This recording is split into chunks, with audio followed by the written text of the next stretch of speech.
morning, everybody. Every so often I get into a bit of a pickle with the software, and today is no exception to that, as I was tweaking with some settings, and things got a little bit messed up. One of the things I was trying to find out was Restream.io. Originally it wasn't working, and now it looks like it's working fine, which is good.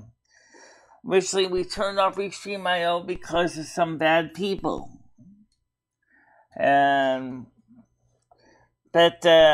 we got the subscribers only mode on, so that should help a lot with keeping the good people on and keeping the bad people out.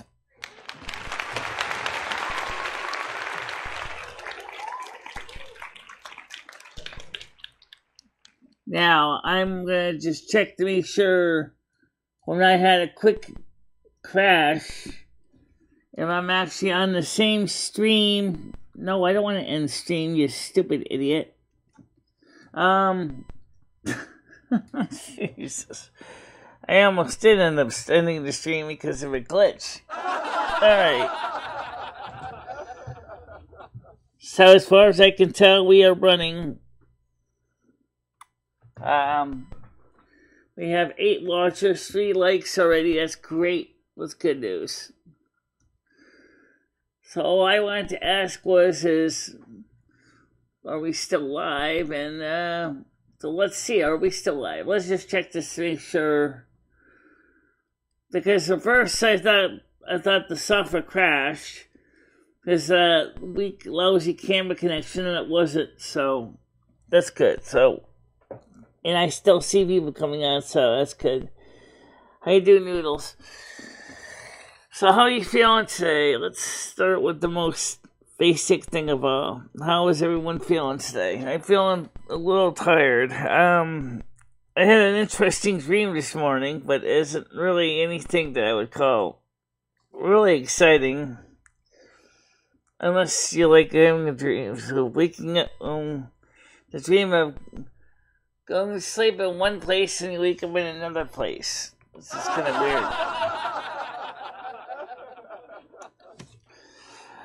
Well, in the dream, the story is pretty simple, actually. What happened was, Jimmy asked me to go to this one place in Massachusetts. I don't know if it's a real town or not, but if it is, I'd like to find out more about it. It's called Soldier, Massachusetts. Actually, it's got a lot of trains there. Kind of like a railroad hub. And, he wanted me to stay there for a while we were working on some things on the house up there. And there was this one railroad station which was really fascinating because in order to deal with the smell on his face, the railroad building, the platform, was like a spiral. And so the train went back onto the spiral. Clearly you can guess the safest and easiest way to get on the train is from the back. But it brings a very valid question. How did you get to the back? You had to get to the back of the train track before the train pulls in. And I was like, what?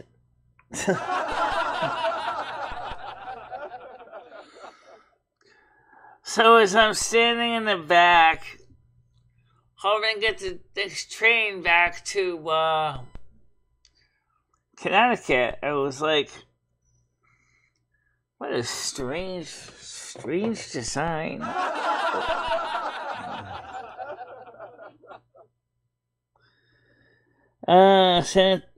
Satan Claus is almost here. Don't forget to have Hunt the Human for December 25th, blah, blah, blah. That sounds more like an evil thing, and that sounds more like something like the Santa Claus from Futurama, more likely. Alright.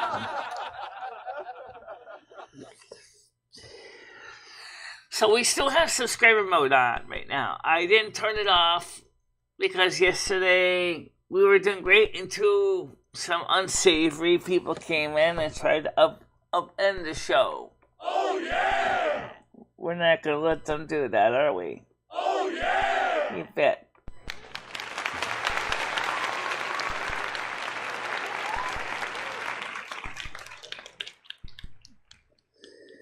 Let me tell you what I know is also real. Like you said in Women's Group Red. I'm just going to respond here real quickly because it is kind of a public comment. If we wanted to do a military option to stop all the incursion of all the illegals, you do realize that we would be competing with all of South and Central America, when really the main group we gotta shut down is Pueblo Sin Fronteras.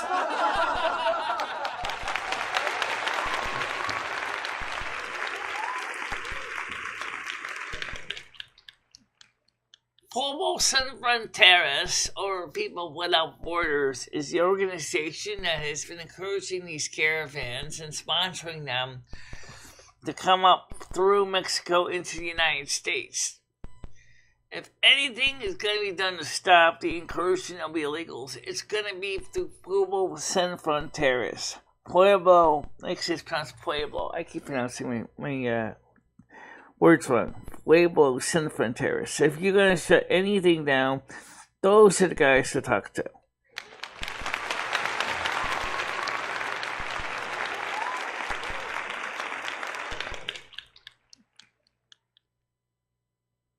Take off the veil, America. Hi Noodles, how you doing? Let's get back to see how everybody's getting to. I'll get the panel open here. Got up a little late, so I feel a little rushed today. It turns out that it looks like my adapter that connects to my PS2 mouse and keyboard seems to be having some small technical issues. Nothing expensive, just pretty cheap little box. I should get a few spares because they do break down after a while, and it would always be a good idea to have a few spares on hand. Oh yeah! Because this computer is using a PS2 mouse and keyboard. The other mouse is USB. That's the one trackball that Brian PC sent me, which is on the other computer. And the keyboard on that computer is also USB. We never did migrate everything over here to USB. This is a fun story in its own right. Which is this. Have you ever really thought about this? Ever since the creation of the USB standard, is the fact is that with everything being USB, that many computers, especially by default, usually only have anywhere from 2 to 4 USB connections. Everybody expects you to plug in hubs to make things work. It don't matter if it's USB-C, USB 3.0, 3.1, Gen 1, Gen 2, whatever. It's basically means that next thing you know, you can probably be plugging in hubs, hanging up the thing like a set of dongles, looking like someone's diddly bits hanging off the back of a computer. All of a sudden, your computer looked like a nice streamlined piece of hardware. It's got more chunky bits hanging off the back of it.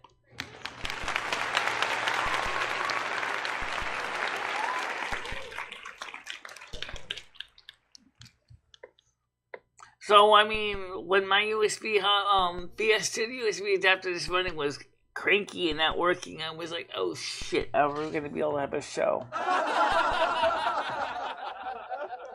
I mean, I could turn the computer on, I could start Stream Deck, I could start a stream, but I had no way to figure out how to update the information in the stream.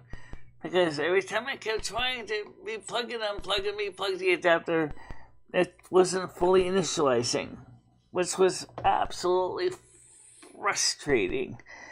Oh yeah! Yeah. And we used to blame it on the cat, but I don't think it really was Rusty's fault.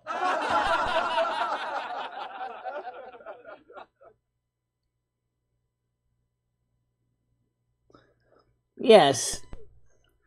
Many do, Brian PC. But sometimes, with the modern day and age of everything being USB, including your cup warmer, there never seems to be enough ports.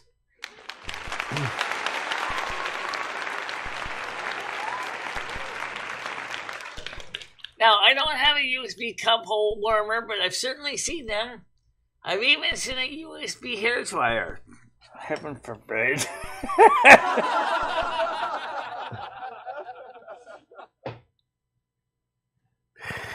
Like, this computer has, holy shit, 9? If you didn't actually, you got 2 hubs on this thing. If you didn't have the hub built into the monitor, you would have had about 10 devices hanging off the back of this computer. Jesus Christ.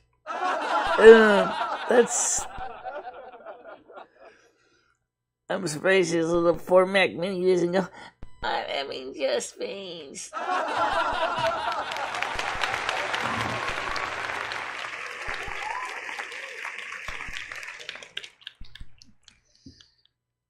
Linus Tech Tips showed a PC motherboard that had over 16 USB 2.0 ports in the back.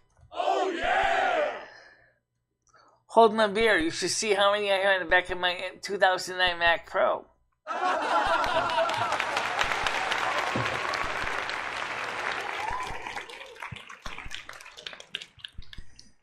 We got, because one of the ports is kind of got damaged, so we got about, 7 USB 3.0 ports, 5 USB 2.0 ports, 4 FireWire 800 ports, 2 USB ports, or Ethernet ports built in, 2 Ethernet ports built in, hookups for 3 monitors. Ooh, baby, you're making me happy.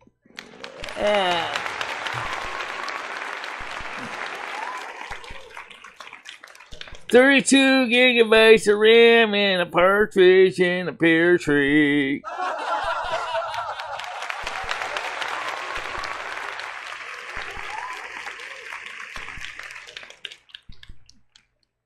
Oh, I know that. But I have a lot of older legacy stuff, like these PS2 keyboards and mice, for example, on this computer. So I put the other computer with the USB mouse and keyboard. Was the keyboard I had was a cheap Microsoft piece of crap, and now it doesn't have the same clunky feel as compared to this Dell keyboard right here.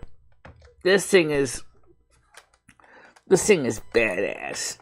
Made in the 1990s, this Dell PS2 keyboard has been a tank. Plus, they have another Dell or compact keyboard underneath the desk as a spare. It's a little grubby because I cleaned part of it, but I never finished cleaning it.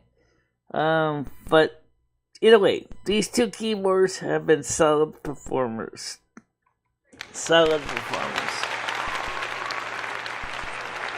I'm doing alright, Krista. How are you?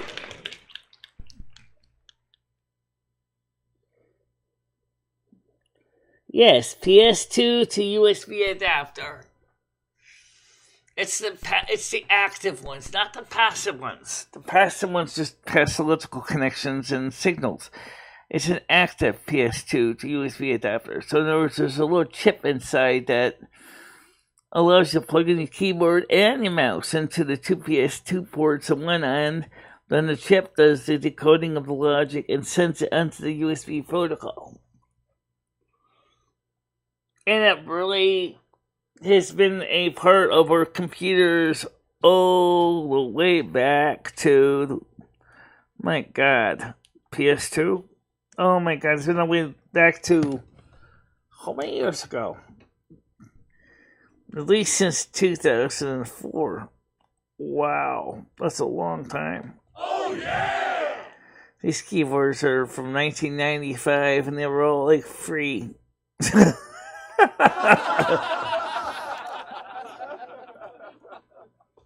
Yes, I know, Krista. I do know that, and I am excited to see the poster. Also, I wanted to show you the No, don't run off on me yet. Okay, I wanted to see if I can show you. Let's get it unplugged. Okay, I got the flag up. I got the British flag up. You can't see it right now because I thought that was one of the things that was causing me problems. Was the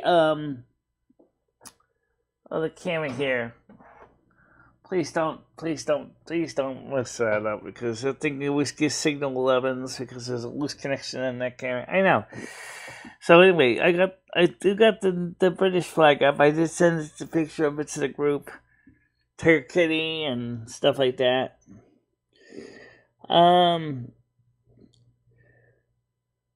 We need a new virus. No, we don't need a virus. We don't need a virus. Please, stop talking about using things of such major vile form. That's not the answer. Maybe it would be nice if the companies could also reverse the trend and let us flood them for a change. How about that as an alternative? Let us come to your country and start working on your territory.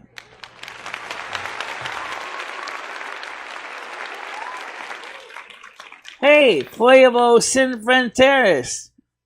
It goes both ways. Send us to Guatemala, Ecuador, Brazil, the other South American countries, Peru, Honduras. You want to send all your people here? Let us send Americans over there.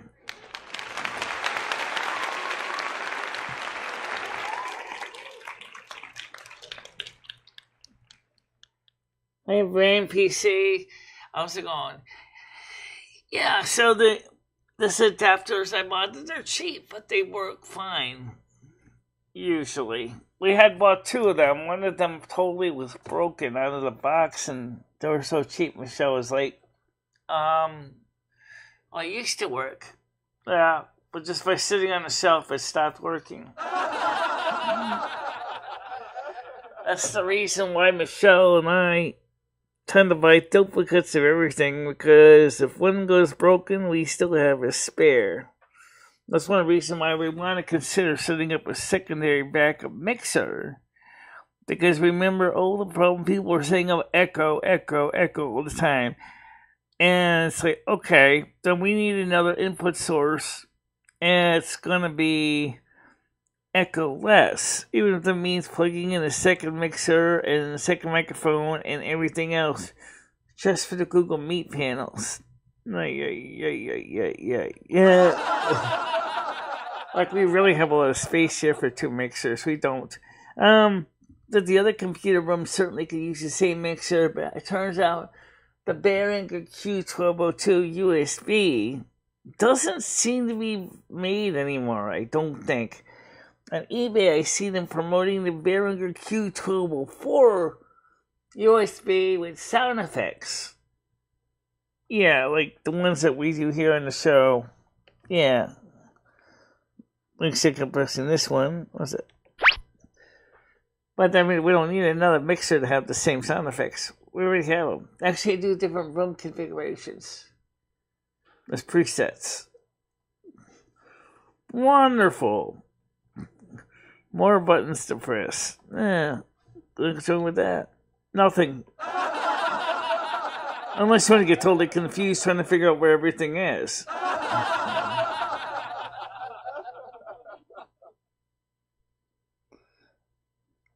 Oh yeah, trust me, I got the hookup. I got the hookup over here.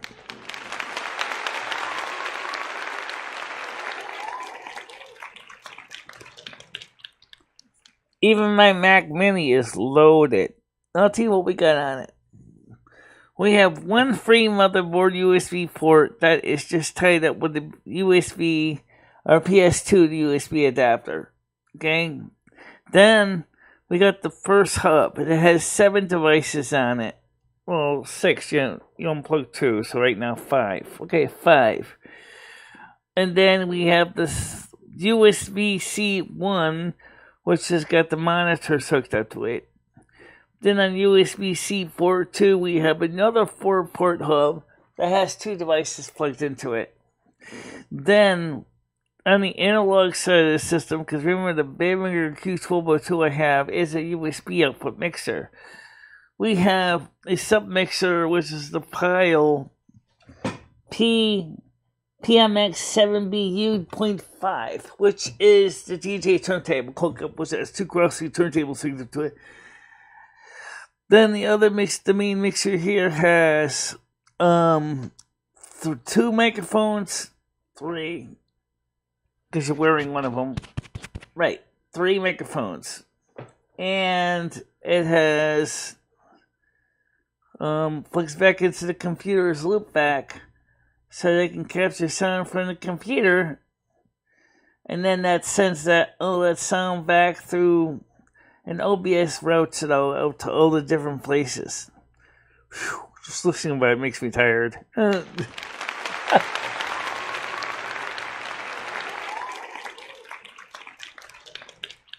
It is a studio. The whole setup is very much like a radio station studio. The only thing you didn't get, Michelle, was the 4-track or broadcast cart machines yet. Those are expensive. I've been looking at those. I was going to get some broadcast cart machines from Atari, but my God, are they expensive. They look like 8-track tapes, but you think they're made out of solid gold. That's how expensive they can get.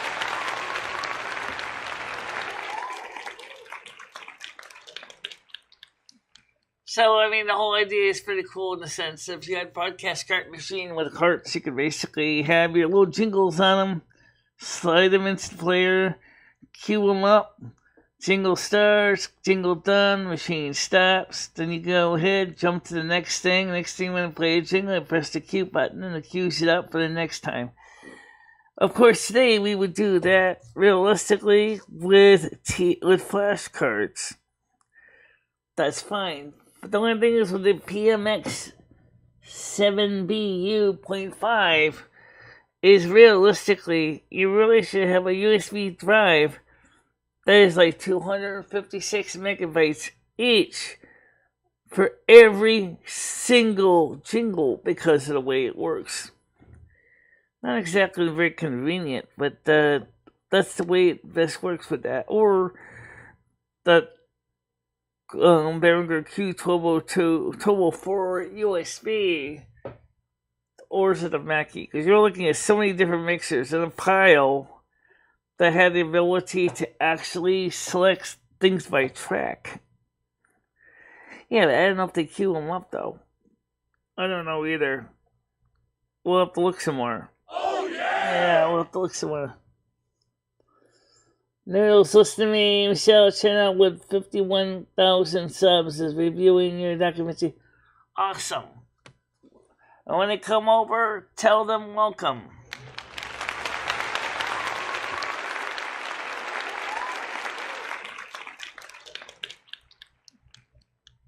Absolutely, we should. Oh yeah, it's quite the setup. And you can see why if something goes wrong, the whole thing falls apart like a pile of card houses.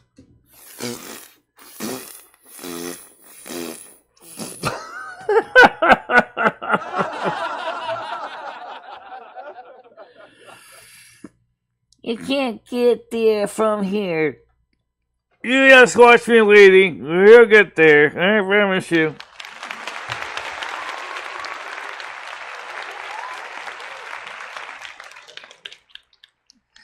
$51,000 sub channel would be awesome. How many was GMAC? That's similar to what GMAC has a subscriber base.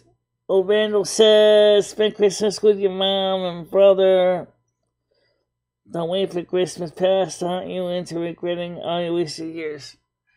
Let's put it this way. My mother has not invited me to her house for Christmas.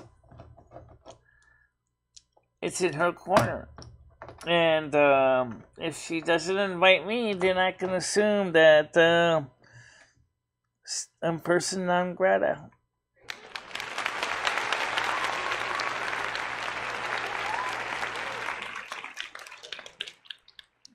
Well, Niels, give me the link to the damn channel so I can subscribe to it and try to catch them when they're live. And, okay, I mean, I'm not against that. You gotta just give me the information. Not the StreamYards link. No. I don't want to go in there with cold feet. I want to go in there and subscribe to the channel. I do look at the channels. People don't realize I do subscribe to them.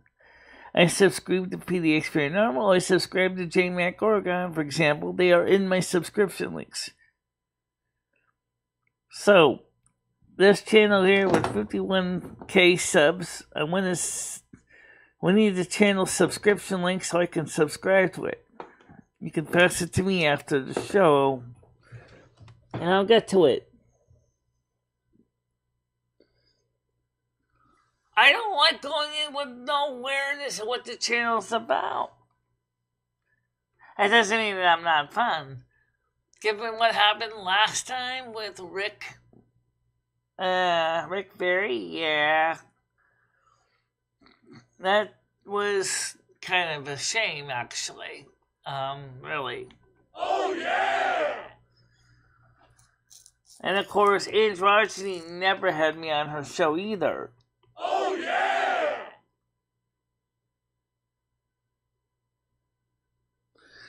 Well, I'm cautious, okay? I get social anxiety, and I tend to be very, very careful.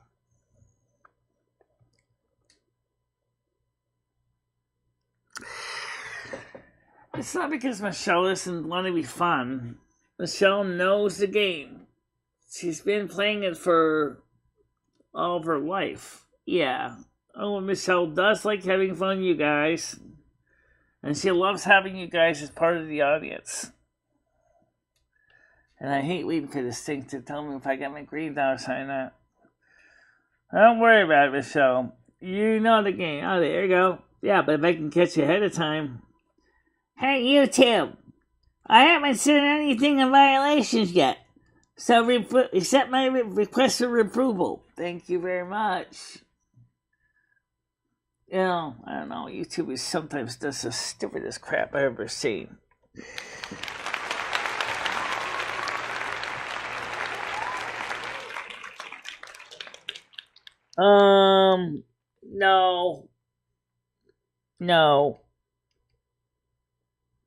No. I'm sure my mother would have contacted me by now. Anyway, she didn't even make me cookies this year. Usually she makes me Christmas cookies, and I didn't get any. Oh, who knows? Who knows what's going on? What are you going to do? I got to clean this thing off. This is the old ancient trackball. Yeah, we'll figure that out later on. Anyway, so the thing is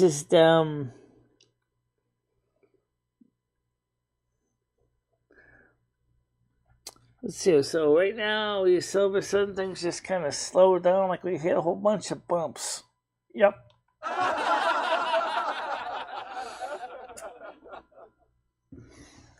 Alright, so let's get to the nitty gritty. My favorite flavor, Rocky Road.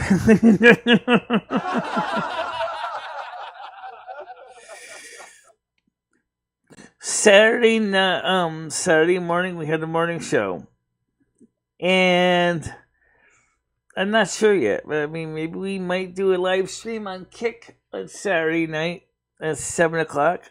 Watch your subscriptions, please. If you're not following us on Kick, I really seriously recommend you do, because I will not always be announcing things here on YouTube. Sometimes I just plain forget to do that.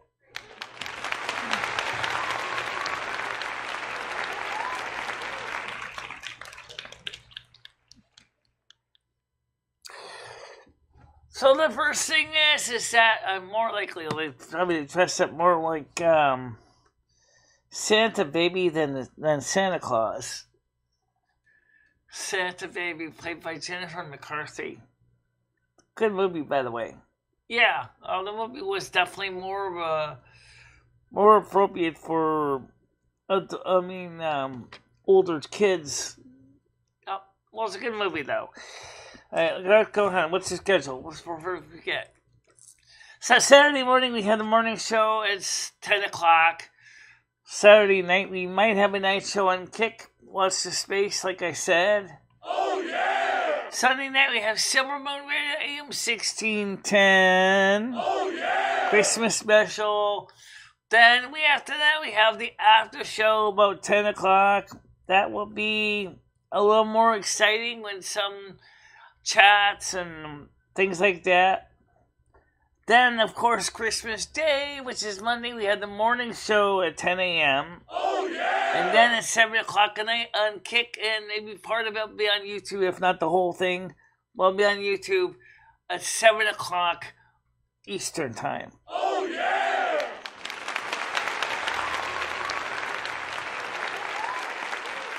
My mom did come up the stairs. She was a little tired when she got out, but she got up the stairs.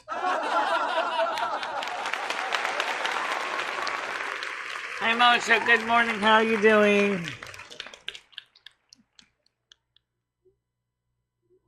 Okay.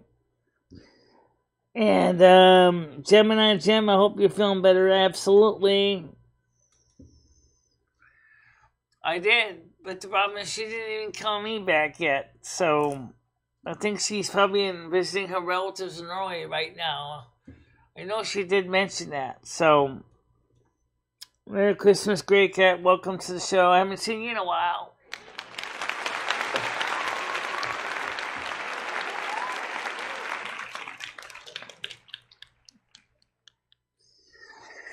So this year, we got a lot of things on the projects list.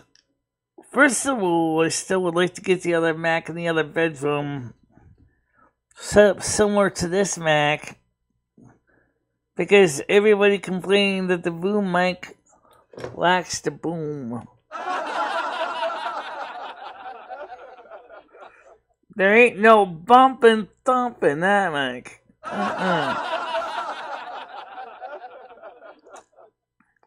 Well, what do you expect for a $14 pair of gamers headphones? Audiophile quality?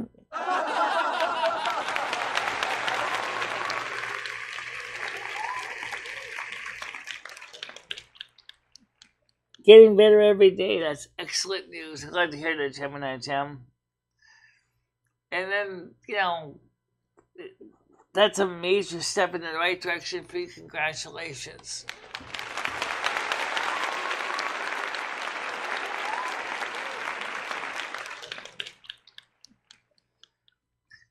By the way, the panel is open. It's QEQ. QEQ. Quick, educating, quirky. Now it's quick. Yeah, we can be any letter you want. Quick, quiet. Quidditch? I don't think Quidditch would work. Quick, quiet, and quirky. Quick, educated, and quirky. Quick, educated, and quirky. So for those of you who have the QEQ link, come on up. The water's fine. The water's warm. Hot tub is bubbling along.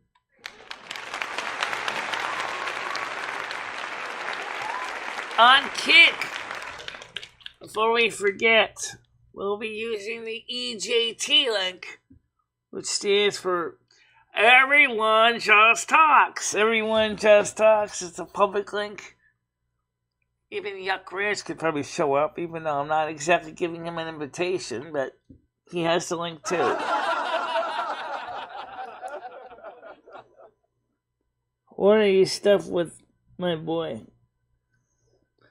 Don't tempt me, I ain't human. No. How you doing, Glasgow Day? Welcome to the show.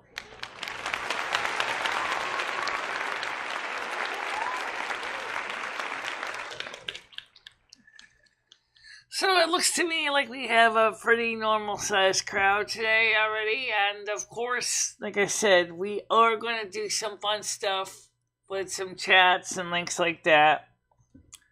But remember, whenever the show is live on YouTube, we cannot have the EJT link up because of unsavory people. We already went through that in the past.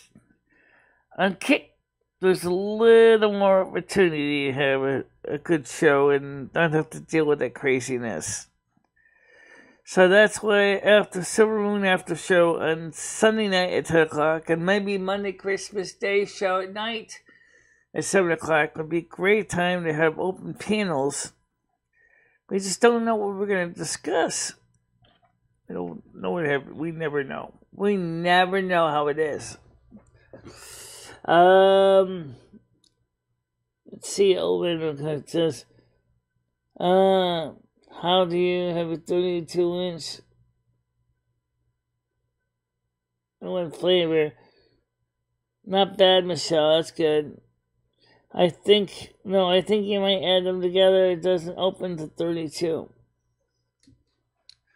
Add what together? Did I miss something? I think you missed something. Okay, whatever. So the thing is, I was looking for buying a second mixer on eBay. Summer's the first mixer because that way I have a spare, double everything. Double the parts, double the pleasure, double the space, double the space.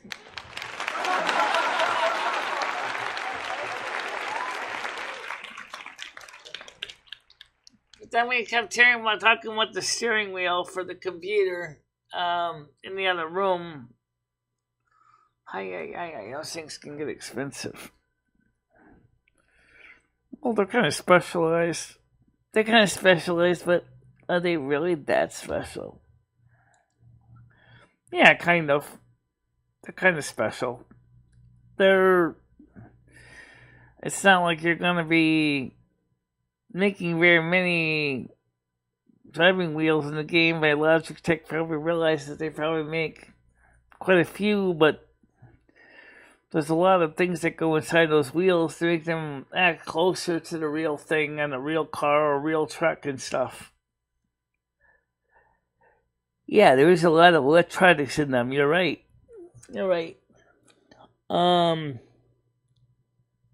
Okay. So basically, 2 ABC large pizzas.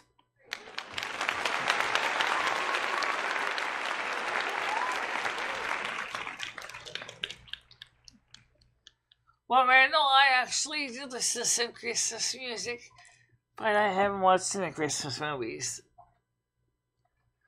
Because, for one thing, I don't have a TV license to watch anything on TV, and I don't have any provider with TV channels on it. So there hasn't been any TV in here since 2016. That was when I gave up my satellite dish because I couldn't afford to keep watching Pawn Star marathons every day.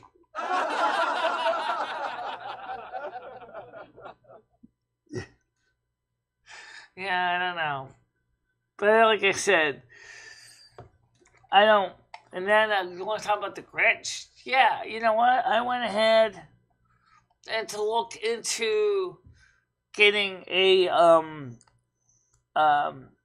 into a satellite dish.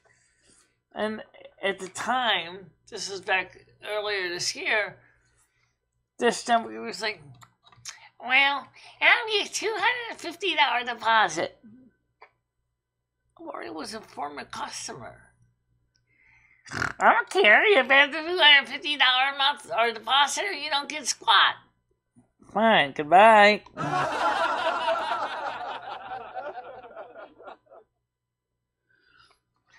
Yeah, I like the Christmas movies. One's from ABC Family and Lifetime. ABC Family. I don't think it's called ABC Family anymore, but the fact of the matter is also Lifetime had some kind of awesome Christmas movies too. Yes, so did Lifetime. I used to watch a lot of them. That's one of the reasons why I got so big and rotund. I was always sitting in front of the TV with a box of cereal or chocolates or whatever, watching nothing but Christmas movies all day long.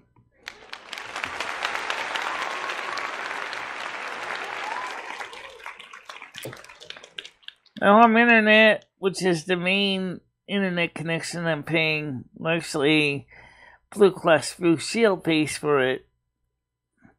It's like $50, and they pay it for me automatically every month, so I don't usually have to pay it. But it's like $50 a month,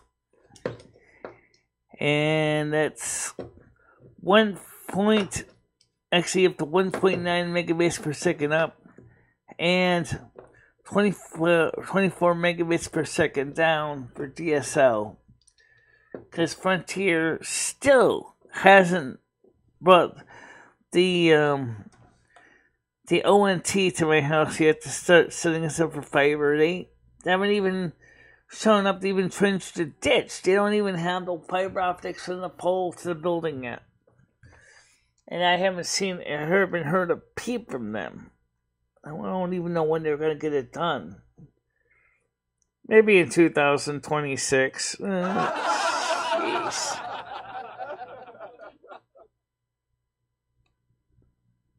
Yeah, well, we can get the fiber at be about the same price for 256 megabit per second symmetrical fiber optic. Right now, it's 256 megabits per second for unobtainium.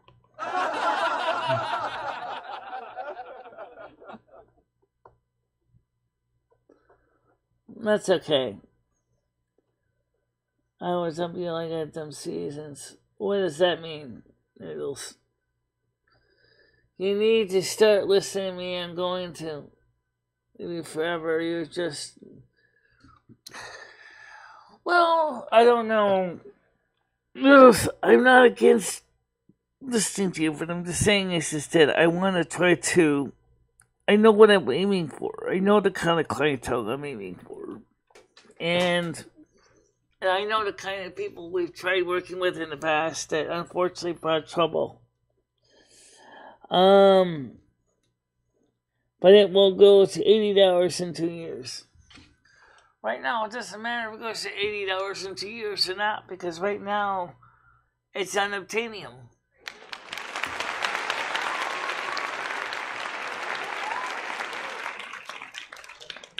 No, he didn't even hear from the phone company. He never actually talked to them. They didn't even send him an email or letter or nothing. In fact, they even confirmed that they didn't even contact him yet. I said, well, according to your website, it says that you have attempted to contact my landlord. No, he didn't, but I said, let me give you how to reach him anyway. So I gave him the information on how to contact Jimmy to get them to work with him to get the fiber optic installed.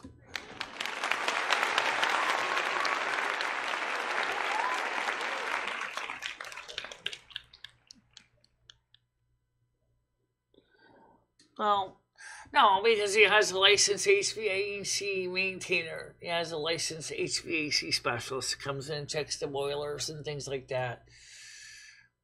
But it's just the problem is that originally they ran the phone cables when they ran them through the street.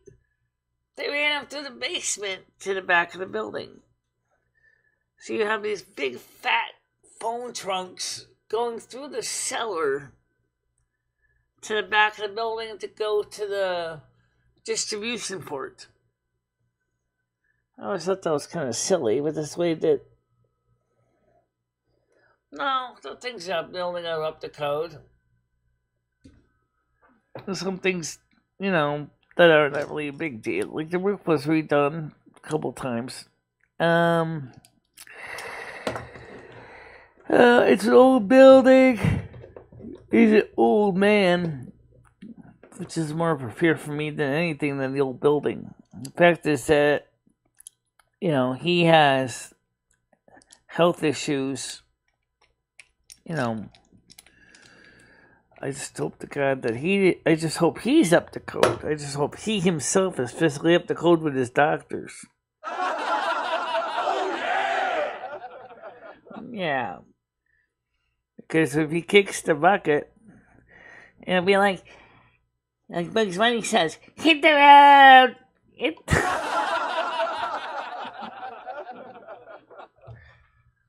Can't do much if the landlord's probate court tells you, hit the road! You know, what are you going to do then?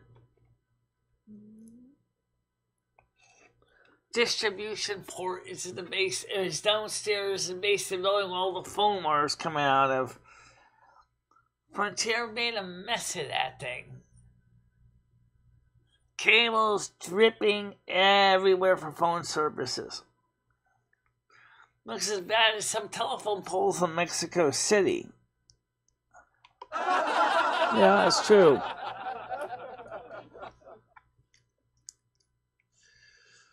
So, I mean, I don't know why they do that, but it really does. Now, see. Distribution port.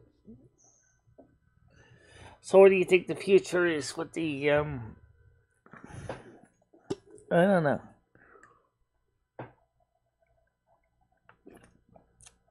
So, we're going to have a good Christmas party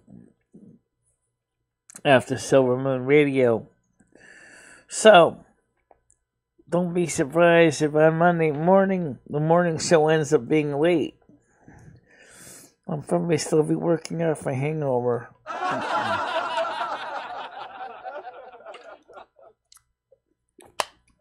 Okay, so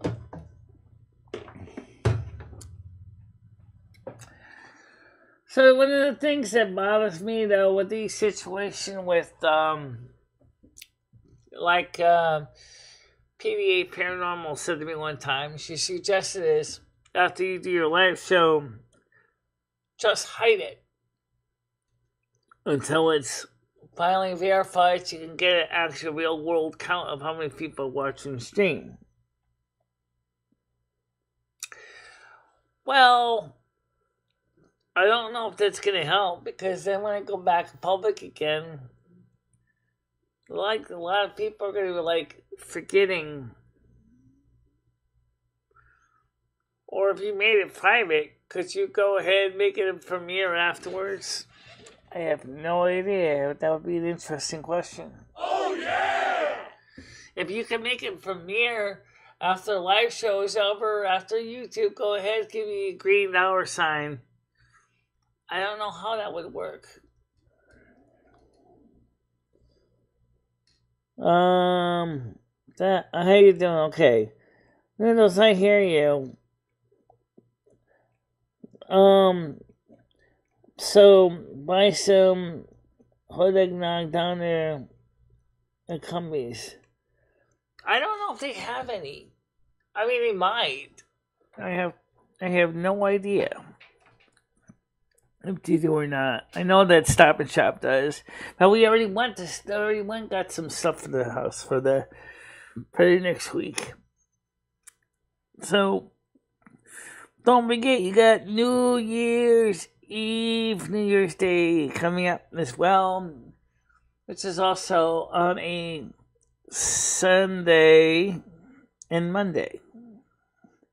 So Social Security checks are going to be early this year, because the last day before New Year's, of course, is Friday, which is the 29th. Okay? So, the 29th, you'll get all your SSI, SSDI checks. Because, well, no, maybe not everyone. SSI checks, SSDI checks, I don't know about that. But anyway, so you're going to get most of your money on a Friday, on the 29th. I don't know what the SSDI, though. Right, because 29th is Friday, 30th is Saturday, 31st is Sunday, which obviously we don't get checks on. Monday is the 1st, which is New Year's, so no checks on New Year's for SSI people. The 2nd is a technical work day, and of course the 3rd is on a Tuesday. Yeah. So that means that for you, we'll have to figure that out. Yeah, we'll figure it out. Okay, somebody wants to come on panel. Oh, come on. Give me a minute, Noodles. I'll get him on here. Go ahead, Noodles. Hey, Michelle, how are you? I'm doing right. So, Michelle, how does it feel to be dumped? You're done, Michelle. I'm done with you. Noodles, I gotta. Noodles, we're not even in a relationship. I mean, I'm talking about as creator, our creator relationship, Michelle. I have tried very, very hard. I got a 51,000 sub channel to watch your fucking documentary, and you don't care. You want them to come to you, Michelle. It's not how it works. You got to go over there. Well, let's see. We had to go over where? To where this channel you're talking about? You're talking about the one with to his channel. 51,000 K subs channel? Yeah, Michelle, I do a lot of work, Michelle. I run to these channels, and I try to, find people that are just going to even fucking listen to me, Right, I understand that. It's hard, Michelle. There, I want fucking I told you, I said, post me the link to the channel in the DM. I will add it to my subscription so I can look at it. Okay. It's not too hard to do. I don't know where. How's it going? So anyway, what are you doing for Christmas Eve on this Sunday? I'm going to worship Jehovah, and like I do every day. Okay. Oh, Michelle! Wow, look at these cookies, Michelle. Check out these cookies. Look at this shit. Look at that. Yeah, I see them. They're like a sugar cookie with sprinkles on it. That one's got glitter on it, Michelle. Okay. Oh, look, dog cookies, Michelle. I see that one. That's kind of interesting looking. You want me to meet up on Christmas, or what are you doing? Is your mom coming out there? We're going to be Silvermoon Radio on 7 through 10, and then we have the after show at 10 o'clock on Kick. So, and then Christmas Day, we're going to have a 7 o'clock show on YouTube/Kick. Which obviously, because of the music, we can't do music if we do it on YouTube. So, Right. I'm trying to come up with something that works out for everybody. Hey, large coffee, sugars, please. Large coffee, cream, 2 sugars. American sugar or half and half? Half and half. Half and half sugar. Sugar, too. Thank you. Still listening, we're cleaning at the same time, says Gray Cat. Okay. Well, I mean, I think the music shows have been pretty good this year. We have achieved a lot with the music shows for Silvermoon. I think you uploaded the last week's, didn't you? I think I did to Patreon. So, Michelle, what's going on for Christmas then? Are you going to be by yourself? Pretty much. Thank you. Nobody Are you going to spend time with Krista? I don't know what Krista's plans are with her family. But we could certainly come up and see me a little bit if she wants. All right. Do you want me to take you out? You want to go out on Sunday or Monday? I mean, we could do that. It's up to you. I mean, is this something that's going to affect your, because I'm going to be honest with Michelle, I got a little bit of a cold. I got tested for COVID and AIDS, and I don't have it, so. Well, that's good. So you probably just had a cold or the flu. Right. So what I could do is I could come out there. We can go out to eat, maybe dinner. Have the fans pay for it, and maybe we can get a duck or something like that. You want to get a duck? I'm not into duck. And turkey's fine. Ham is okay. Chicken's good. Chicken with some homemade stuffing or stovetop stuffing. Pretty easy to please, actually. People don't realize that. Maybe we'll get some Christmas sushi to Micro Center. I don't think Micro Center is going to be open on Christmas Day, guys. Michelle, let's hang out on Christmas and rub it in Season's face. We'll show Seasons what it's like to be spending time with me on Christmas. Yeah. She'll never get to do that. She's dumped.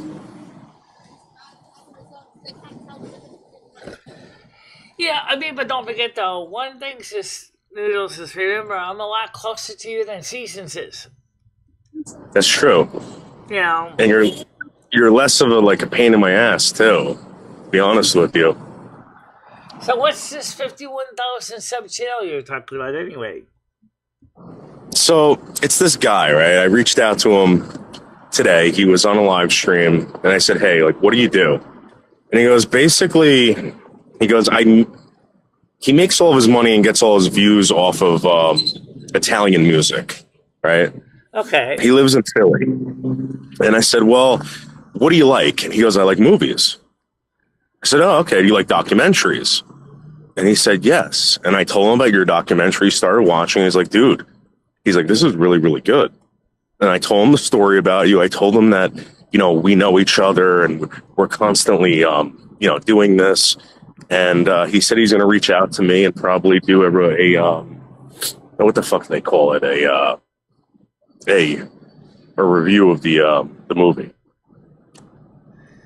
Well, that sounds interesting. I hope he does check out the channel. And right now we still have the 10-minute sub requirement to chat right now, and I didn't turn that off. Doesn't seem to be heard in the chat, except the bad guys are not actually getting a chance to open the pie holes because they won't sub to the channel. So you chose... Dude, this guy was like, hey, this is what he's like, I don't even like Italian music. He goes, that's where I get all my views. He's a real YouTuber, Michelle. He just basically does whatever works for him. And Michelle, I really think you should get involved with people like this. Yeah. Free form people who don't necessarily go by the trending trends. Kind of like Spiffing Brit. I watched the interview with him. He said, okay, but Michelle, you realize how this works, though, Michelle? You got to go like let's say Willie Nelson puts out an album, right? Yeah. Nobody's going to him. He's going to other people for the interviews. Like he's going to Conan O'Brien. He's going to, Johnny Carson or whatever. So you got to go to these people, Michelle. You're the entertainment. You're what they want to see, and you got to promote yourself. I have to admit that'd be an excellent question on the wire if he could review the documentary. I also am watching the documentary that Red put out about Close Encounters Level 5. Which is on YouTube. I was watching some of that last night. I didn't get through a lot of it because it was kind of long, but I was watching some of that.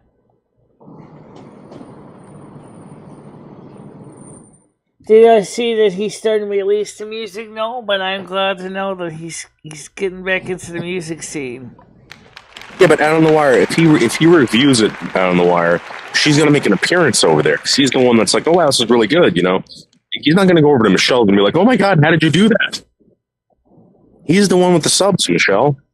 Yeah. You got to go over there. First of all, I'm very glad that R11 actually is getting back into the music. after taking a bit of a break from it.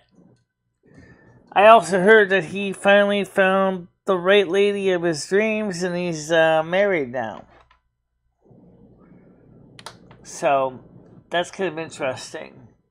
And Michelle, also, we got to create a lineup, and you got to start promoting people. I'm telling you, Michelle, you got to start promoting people. This is what I want, Michelle. Yeah, I'm gonna talk to Getting Silly. Listen to me. I'm gonna talk to Getting Silly. I want to start promoting that channel, and I want him to start maybe reviewing some of your live streams. well, Okay, he can just come a little up bit on of one it. of my panels sometime. That's the one thing that we could do, is certainly interview Michelle, he's not gonna come over here. This is what you don't understand. You got to go over there. Just say hello. You're selling yourself, Michelle. Come on. Well, okay, I understand that. She needs to answer this Now question. he's going to be doing the Meltonators thing tonight, I believe, the Christmas special. So we got to start promoting this, Michelle. Like, where are you going to be tonight? At the Meltonators thing. Right. Now, by the way, who is going to take or PDX Paranormal? I want to get her on the channel again, or chat again soon too. Well, you know how to do that, Michelle? You know how you do that? I already said You know to how you her I do would that? be on her channel, but she said to me that she has her shows at random times. I said, well, you and I can get down, plan a day, a time to record it. We could certainly do that. And she said to me she would let me know by email or whatever when she wants to do it, but she never got back to me. I also sent her a link to join her Discord, and she never came up on the Discord either. I gave one to JMac Oregon yesterday, and he said he was going to relay the message to her about the Discord link. And again, I still haven't seen her on our Discord yet. Are you comfortable with... Michelle, you got to promote their channel. You got to go over there. You got to do all this stuff. You know, it is what it is. Am I comfortable to see the guy's channel? Yeah, to a point. Because one time when Noodles recommended me to some people in the UK, unfortunately, one of the people he recommended me to turned out to have a very checkered past, and I'm not giving his name. You know who I'm talking about, Noodles. And the next thing, Michelle, we're not paying attention to people like that. You know, we're trying to get away from people like that. We're trying to get involved with good people, Michelle. yeah, well, unfortunately, sometimes it does kind of reflect on you, though. I mean, if you don't realize that they're doing those supposedly accused of those vile acts, and then all of a sudden, you go on the channel, and then everybody thinks that you endorse it. It's like, do I say I endorse it? I didn't say I endorsed it. If that makes any sense. It's kind of weird, actually. So, I've learned I gotta be careful in this crazy internet world. It's very easy to get yourself into a real mess with some people. You gotta be careful. Oh yeah! Which, unfortunately, that's why the internet sometimes results in a lot of people feeling very isolated. Oh yeah! Because you wanna talk to other people, but then the problem is with hearing loss on top of that, Oh yeah! not exactly a good combination.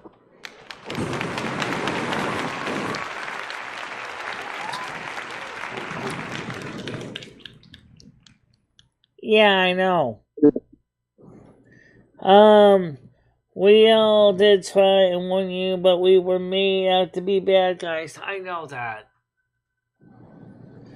Which is why I gotta be very careful, because I know Noodles didn't fully know about that. I don't think he knew about it. But unfortunately... Michelle, let me tell you something, all right? You know, you got these people that hate Rick, and you know what they did to you, Michelle? They started bothering you. No. That's not a good move. So you know what, Gray Cat? Shove it up your ass. How about that? Okay, shove it up your ass. Michelle doesn't deserve that, and that's what you guys did. Fuck you. Well, I mean, come on.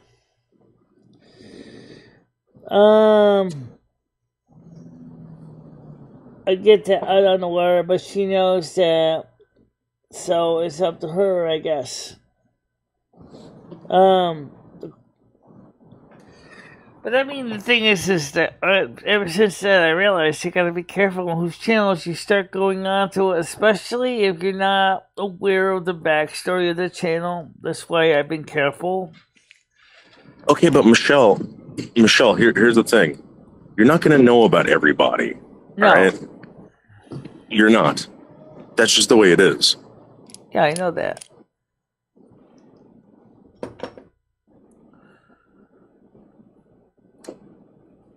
You're a YouTuber, Michelle. You're not a fucking. You're not a cop. You're not fucking a judge. You're not freaking anything like this. You do YouTube. Yeah, but the thing is, though, is the fact is that when you don't know and you go into a channel and you're going in there cold, it's kind of, you don't know what the person's like, you don't know anything about their personality, you don't know what kind of stuff they do, you don't know what their interests are, and so you start to wonder, do you really fit into their general channel flow? I mean, I can come up with a couple examples. One of them, which is a fairly positive one, is I got introduced to Jake Hudson, for example. And we've seen they have some things in common, but then it just didn't work out because for some reason a fake me got on his channel. It said some nasty stuff to him, and he thought I really said the nasty stuff to him. And he told me to go basically piss off because of the bad people that were saying bad stuff to him, impersonating me. Oh, yeah! And me and Jake Hudson still don't even talk to each other because of that. Michelle, I get that, but this is you're not gonna get anywhere if you just stay over here and not branch out with these people. That's all I'm saying. Yeah. So, going to the channel doesn't mean going on panel. You're just checking it out. Exactly. I agree. That going on the chat is fine. I guarantee I'm going to be seeing much chatting. But remember one thing. I'm not always going to be able to spend 2 hours on a chat. I mean, sometimes... Like, I'm trying to always research things, because there's only so many hours in a life, and you try to cram as much stuff into life as you can. Oh, yeah! I mean, I'm still learning stuff every day. I don't care if you graduate from high school or not. You still get an education every day.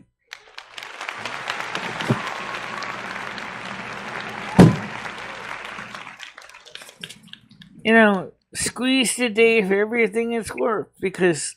After all, one day you may not wake up in the morning here and may wake up on the other side and go, what the hell did I do today?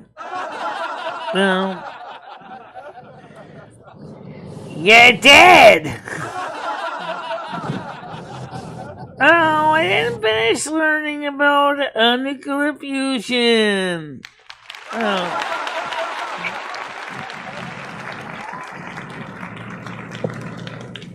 So for me, my world is... Michelle, you don't have to like everybody. You could build a relationship with people. There might be a lot of people that you meet and a lot of people you don't like, and you don't ever have to talk to them ever again.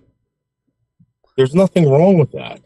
What's wrong is when you get targeted by people that do not like other people, because they do it to you. Michelle, they do it to me. Yeah. So, for instance, you get targeted because they don't like me, Michelle. Look what they did to you. And then Gray Cat's like, oh, I told you about Rick. Well, here's the thing. Gray Cat's friends fucking bothered you. I don't get that shit. Speaking of Rick's friends, just real quick, Why aren't they going out in the community and actually fighting on his behalf and championing for him? And fighting. Michelle, they troll the shit out of that guy. I'm going to be honest with you. You know what that guy is, Michelle? He is a guy who likes the attention for getting trolled. That's what's going on. Okay. You know, I have unfortunately, a sense that may be the case. Yeah, to some extent. That he likes the limelight. Like a midnight special, made a light shone on me.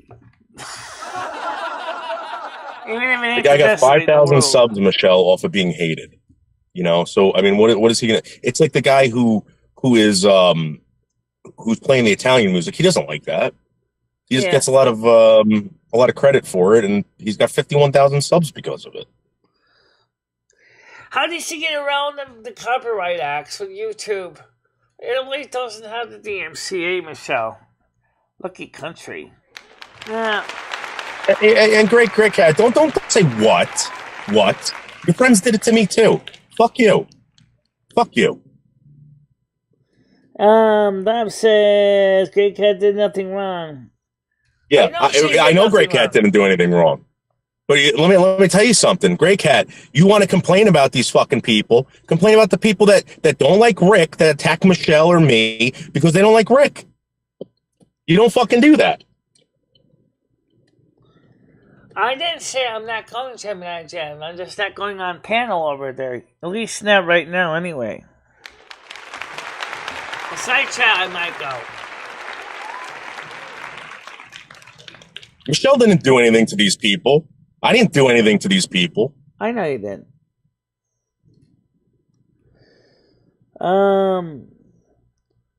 It says playing fucking stupid. You play real fucking dumb.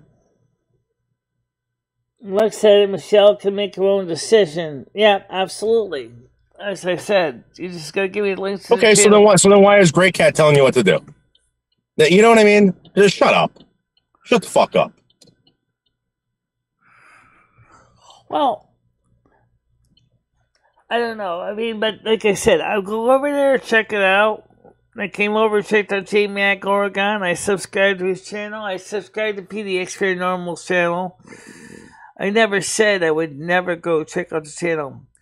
But one nice thing for me that I actually like is the fact is that with videos, I can come back and watch them later on, especially if they turn on the closed captions, and I can go back and watch them again. So I misunderstood. By the way, J-Mac, I don't think he knows about that. He can turn on closed captions on his stream so that people like me can understand what he's saying when he's live. Because Google Captions isn't exactly the most good thing because it has a lot of flashiness and flashes the screen on live streams and causes a lot of sensory overload with the flashy screen. What's up, man? What's that? Dab said, Great Cat Key warned us about Rick and how if Michelle associated with Rick, then the tolls would come. Yes, she did. Yeah. Are you? I'm slow, bro. Get out my way. You want me to drive fast? I ain't say drive fast. My speed limit ain't even 25. Dude, come on. I wouldn't do that. I wouldn't do that to you.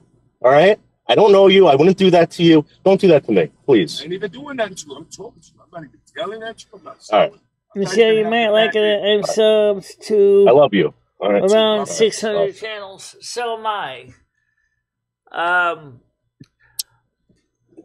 Sometimes I go through the channels, like, watch one video one day on one channel and about 2 videos another day on another channel.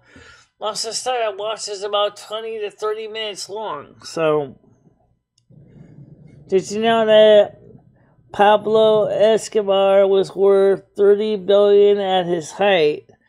They say it would be $120 billion today. One historian said that if Al Capone was alive in Escobar's time, he'd be Pablo's driver. Okay. Pablo Escobar. The name sounds familiar, but I don't know much about him.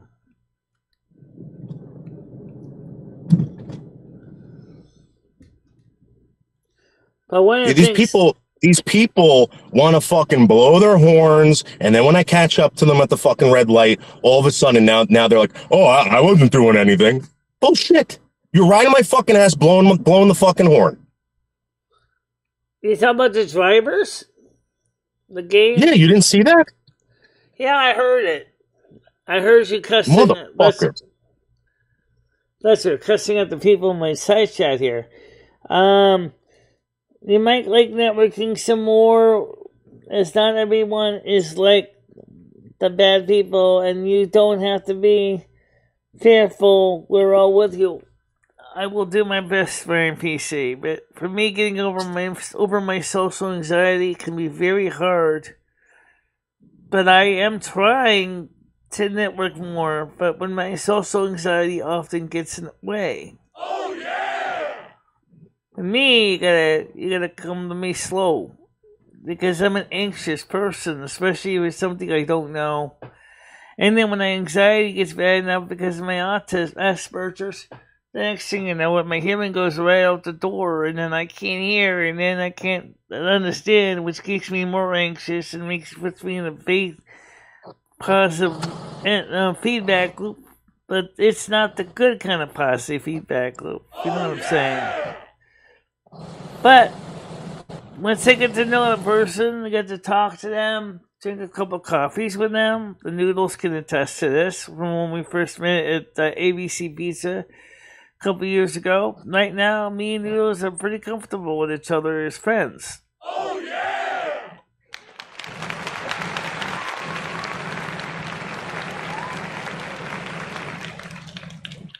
Yeah. You know what? I want to apologize to Grey Cat. I'm going to explain something. Grey Cat, maybe you didn't know. Maybe you didn't know how terrible it could be for her. All right? Maybe you didn't know, and maybe you knew how bad it could get for her. All right? But Grey Cat, come on. Stick up for this lady. Don't let these people do this shit, please. You see what happens with her. You see that it's not her thing. Please. Please. Sanitation truck, huh? Clearly, that's a small little truck. I probably just picked up some bags from the streets and stuff. Yeah, maybe some old drug needle bags and poop bags and other things, yeah.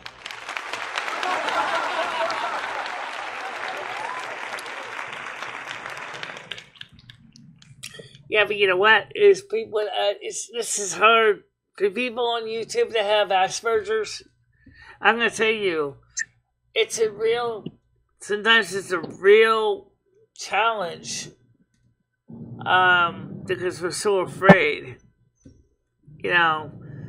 But the nice thing is with videos and even live streams like this one here is that I don't, you know, I feel at least I got a bit of protection between me and the other people. But when I'm on their channel, they have the home court advantage. I don't know anything about their audience, and they don't know nothing about me.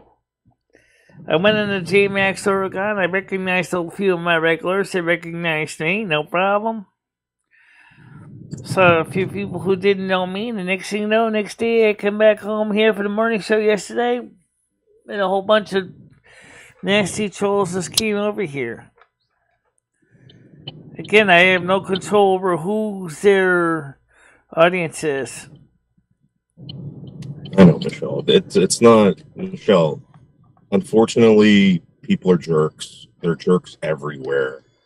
And you have really good people here, Michelle. Let's just get some more good people over here. Yeah, I know. So, and you know, Michelle, like you meet someone, you have to meet them to have an opinion on who they are. Like, or, they say, I don't know who's doing it because she won't answer me. I don't know who's doing it. How about yesterday? After yesterday afternoon, I don't know who was coming on and saying all those nasty, vile things on my stream yesterday. Middles has some ideas. I would take a wild guess, Michelle. I'll take a wild guess, and I guarantee it was the the same person who reached out to JMac and basically threatened JMac in the comments section. And then all of a sudden, these people started showing up. Yeah. Right? And that person happens to be Incognito, who happens to be zombies. Okay. Right? Does he also know how to do a DDoS on a person? Michelle, I don't know. I don't know anything about that. What I'm trying to tell you is that Actually, guys, Michelle, the listen. process of DDoSing somebody with modern technology is actually not that hard, because you can go to a website that can start up a bot farm that does that for you. Originally intended for a diagnostics tool, people can use that tool as a way to totally knock a person flat on their ass, because it doesn't cost much for the service. It originally was intended as an IP diagnostics tool, but the bad guys have weaponized it. Yeah, they have.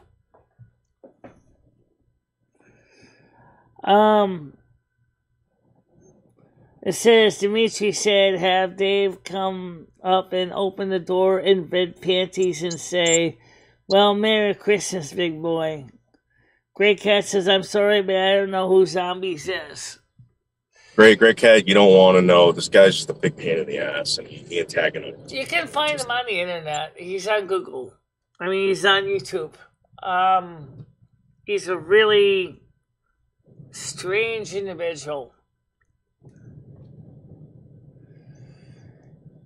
Has hundreds of sick accounts because he's a coward and scared of being found out. Well, maybe he's got sick and sock accounts. I don't know anything about. All I know, he's a very strange character in his own right. That's all I can say. Just really strange. Oh yeah! Quite a bit different than Michelle, because I know Michelle and I know Michelle has always been a nice person. She's a loving, kind person. She gives a lot of herself out to everybody. But then there's always somebody who's always trying to hurt Michelle for some reason other than the fact that they just don't like her. Never knew exactly why they don't like Michelle. But Michelle has never been a bad person and always trying to put her best foot out there for people. Michelle, I get. What's that? I can deal with people. I can deal with people attacking me and whatever, but I see them do it to you, and it's cheap. It's like it's like picking on a fucking kid. You're not gonna go back at these people. I know what kind of person you are, Michelle. You're not gonna fight anybody. There's no fight in you. You don't do that stuff. You know the difference between right and wrong, and these people fucking pick on you, and I hate it. It bothers me. It bothers me so friggin' much. And again, if I couldn't tell, I'd knock out all their teeth. Well, I guess it's just because I never really got into the aggressive thing. I never had much aggro energy. It's like I have not even begun. I mean, that's the way you keep saying about this.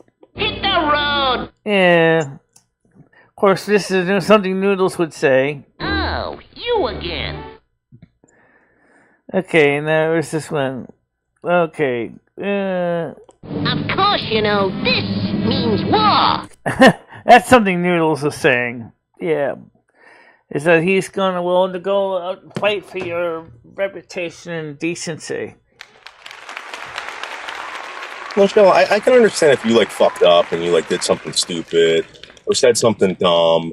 The worst thing the only thing you can do is apologize. I've just never seen you do that. And these people want to freaking attack you because what? You don't know what they know.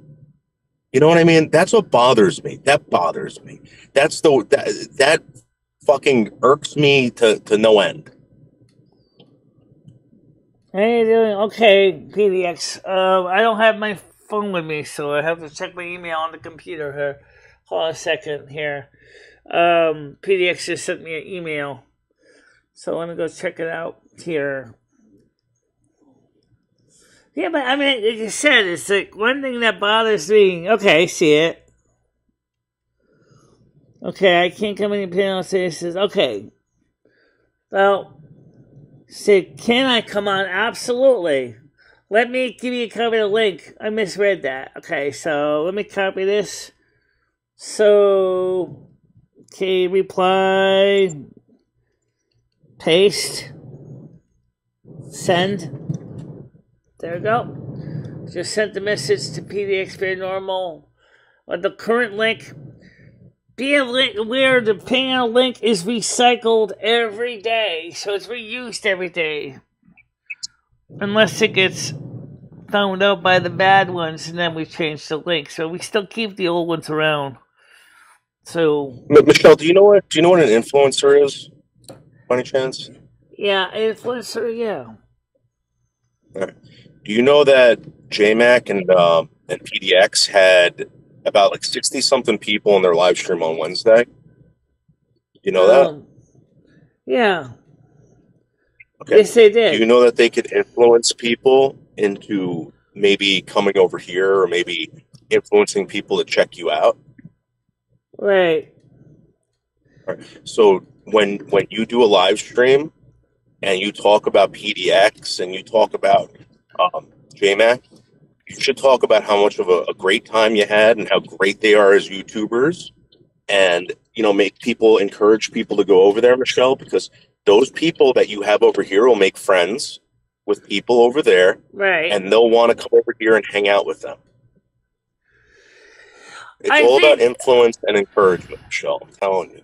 I think that it's very likely that PDX said that she wants to have me on one of her podcasts.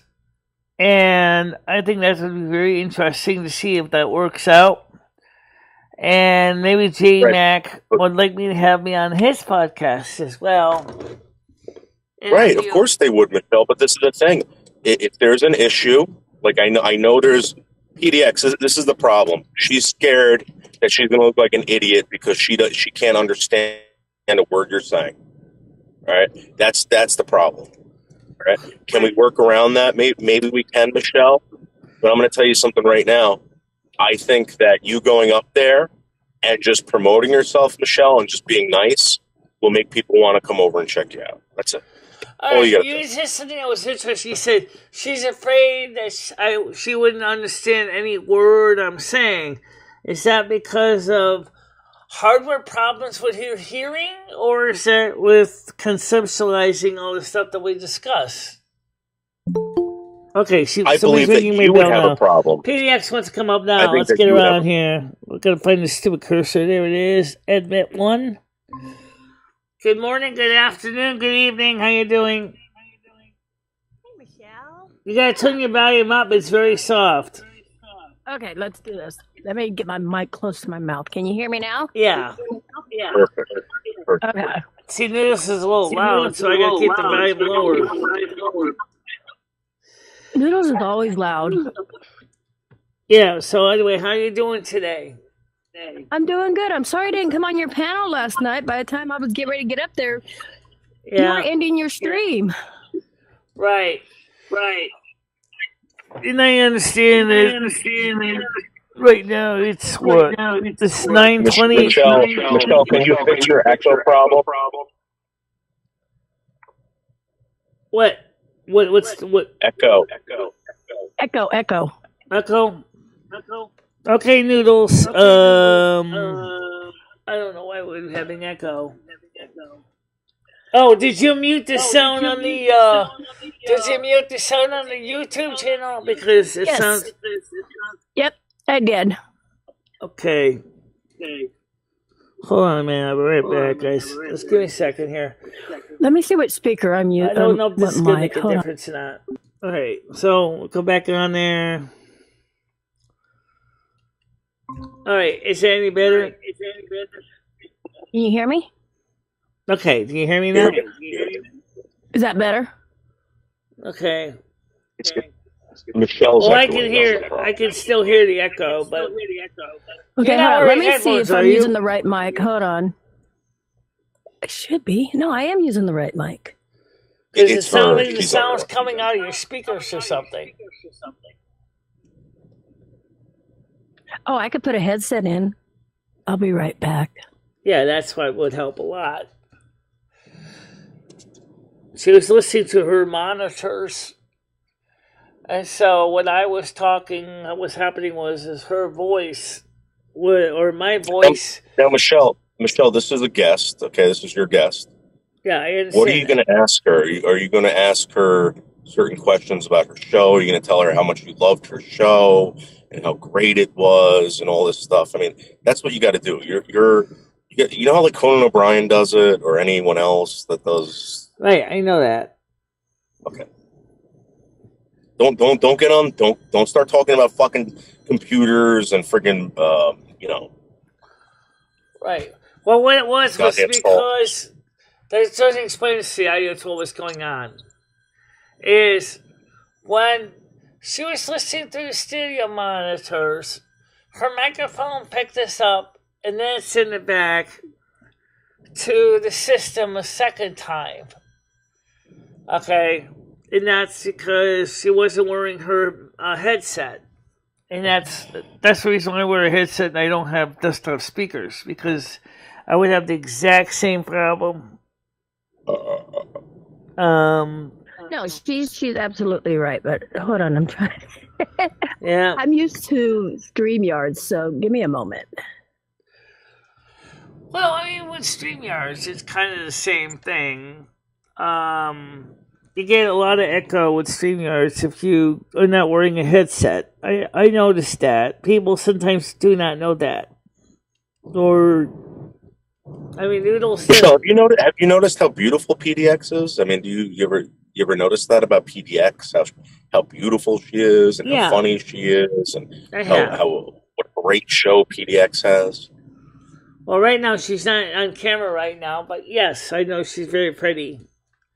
Kind of like a light brown hair. Yep.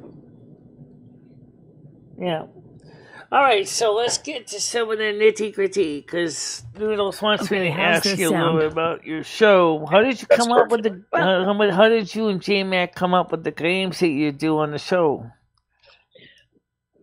Well, first, am I echoing now? I just want to make sure. I don't want to hurt people's ears. Am I okay now? You're perfect. Don't worry. Okay. Noodles hurts more people's ears than anybody. We like to annoy Noodles, don't we? Yeah. So anyway. So what would you like to know, Michelle? I just want to come up and hang out with you. You don't have to question me or anything like that, because I want you on my show here soon with the paranormal. Right. And that would be exciting to see that, to be on your show. Yes. And, I know you can relate with a lot of the people. See, Jay has a different following than I do. And I have more of the paranormal people who want to listen to your story. Because, I love listening to your story and stuff. And a lot of these people can relate, and you can open up to them. Right. Well, I think, like I said, the reason why I never talked a lot about this stuff, I used to on my channel a lot, but people kept thinking I was sick in the face all the time. I can relate to that, because they still think I'm crazy, but hey, you know what? They're the crazy ones. Or the ignorant ones. Some people don't really understand that the spiritual world indeed is a real thing. Oh, yeah! Yes.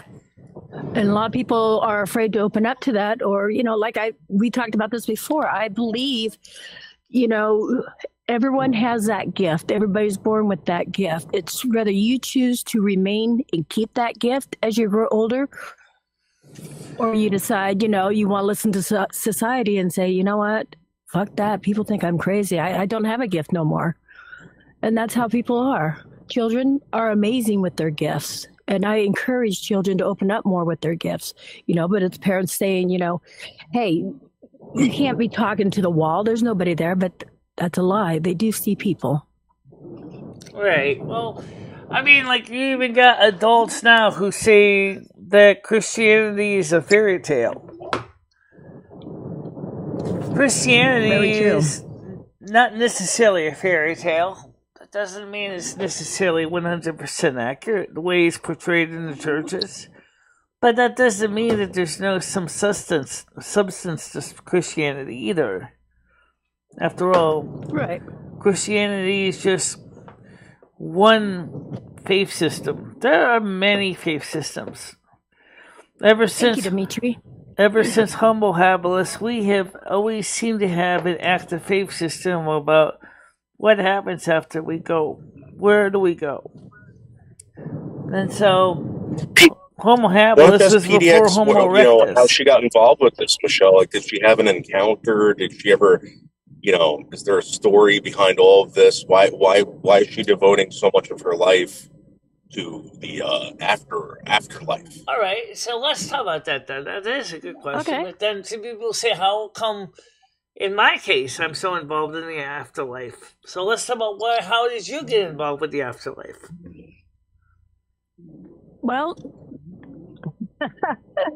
there's so much. I grew up in a very haunted town, which is, I've always grown up in Oregon. And in Oregon, we had a lot of the gold rush and, just so much history over in Northeast Oregon. I mean, pretty much the entire town is haunted. And when I was a kid, how I've said this before, children could see things and people would try to hush you up because, I grew up as a Catholic. And, oh, gosh, I'm trying to figure out where to be. I'm trying to help out to, be a mouth for children and help them speak up. And then also I want to show other people that there is stuff on the other side. There is life on the other side. There's so much, so much we need to learn. But I would hear things at night. I would see things. I've never seen an apparition, which I would love to see. But I'll tell you this, when I married Jay, when we decided to get married and settle down and have a family, I actually put a block on my gifts because I didn't want my kids to grow up like that. You know what I mean? Not in a bad way. I'm not trying to say it in a bad way. Yeah. I just know what I seen when I was younger, and I just didn't want them to endure that. Didn't mean they were going to or not, but yeah, Did you ever get punished for seeing things or speaking up? No. Never got punished, but was always basically told, hey, because I grew up in the 70s. I was born in 69. And back then, basically, anything that was out of sight, out of mind, you don't speak of, especially, being in the Catholic world, I guess you want to say. But my parents never discouraged me on any of that, but society did. Does that make sense? Yeah, of course. I think a lot of people, Michelle lives in a world where people they kind of ignore her. I don't think she's 100% correct with what she experiences, but Michelle experiences things a lot different than other people. Right. And I'll say this about Michelle. You know what? If I'm not there to experience it with her, you know what? That's her experience. Nobody else can tell her what she experienced and what she has not experienced. Everybody experiences things in different ways, different forms, different matters. Some people are more open up to it. Okay, Michelle, let me ask you this. I have quite a few friends that have disabilities, and stuff like that.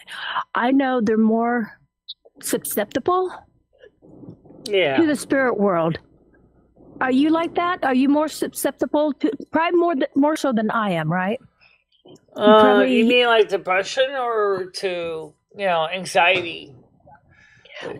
Well, we all know this brings a lot of anxiety because you're an empath too, aren't you? Yeah, I'm an empath. You can feel others.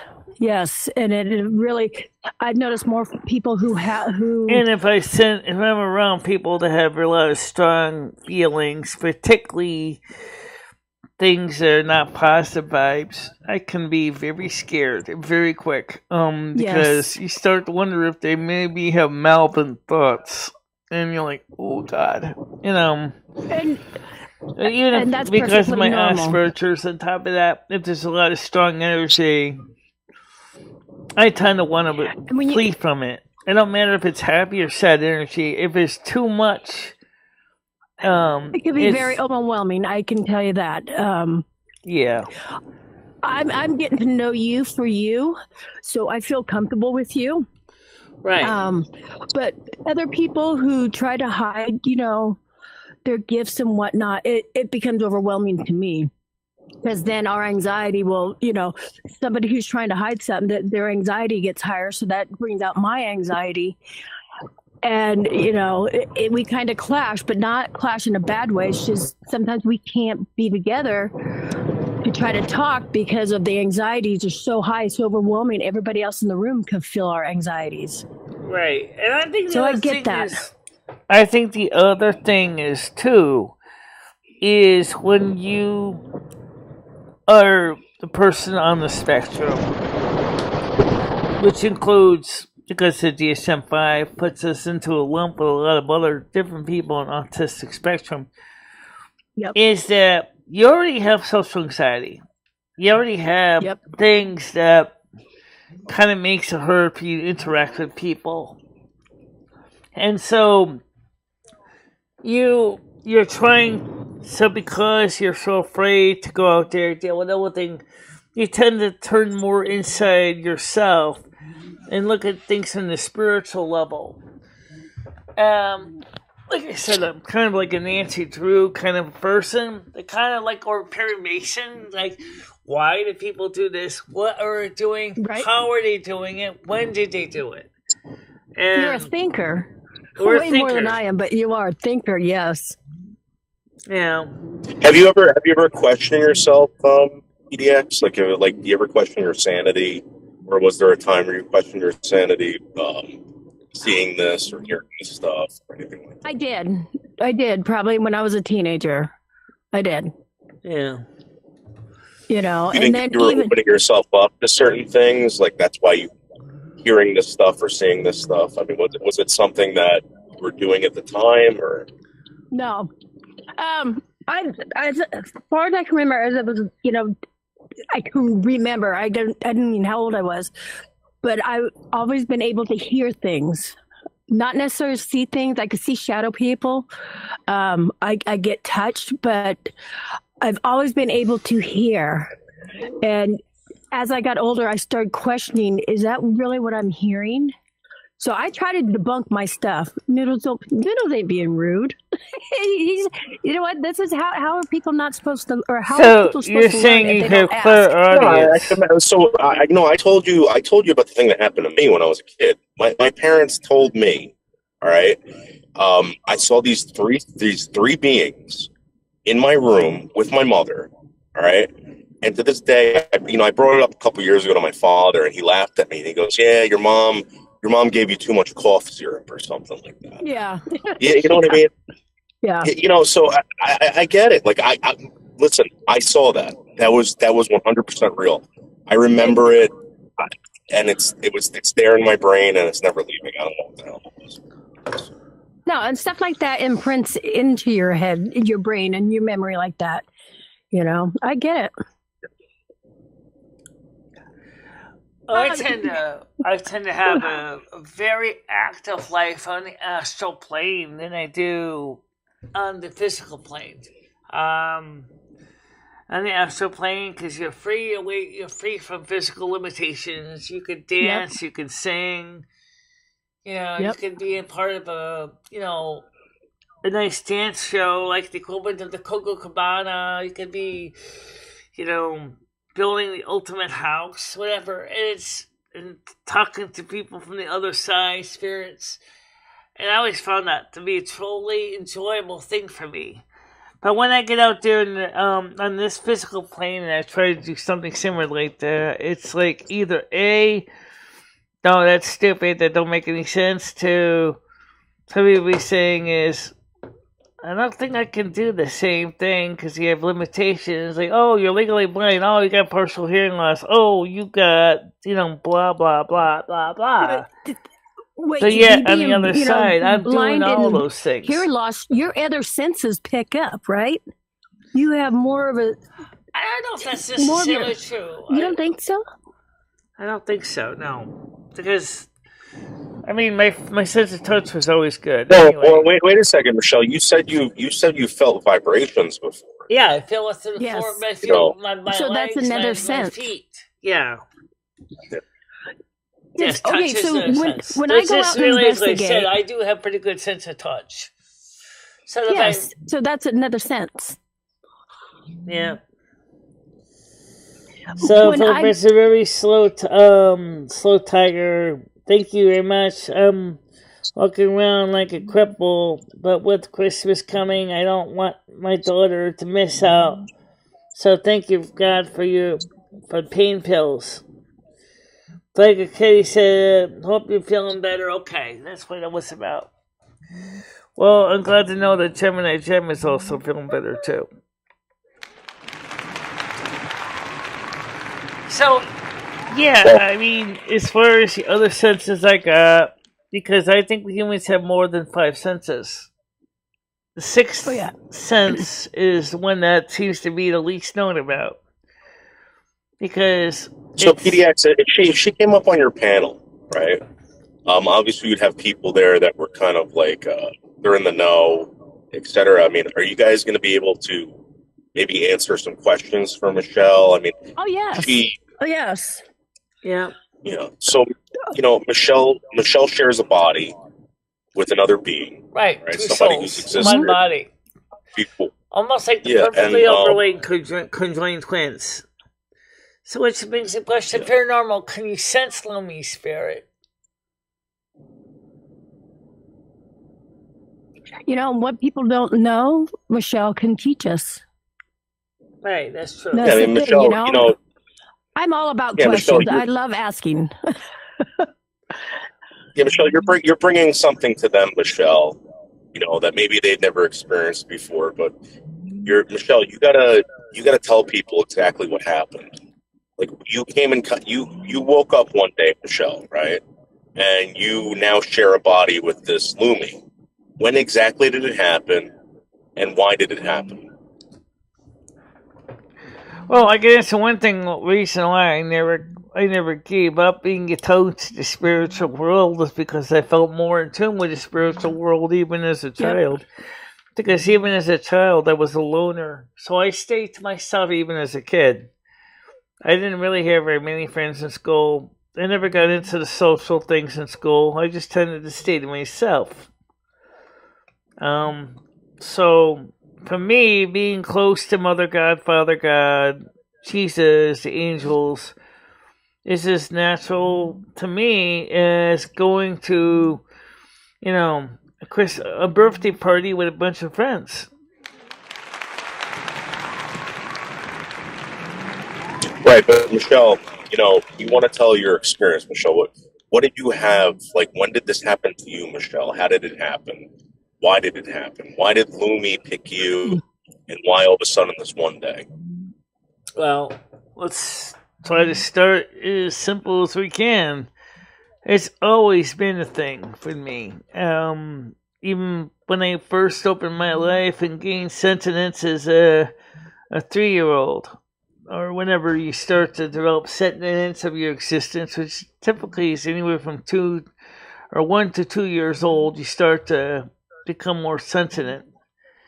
I always felt attuned to the spiritual realm. I just never saw any reason to leave it because for me it was just as natural as breathing.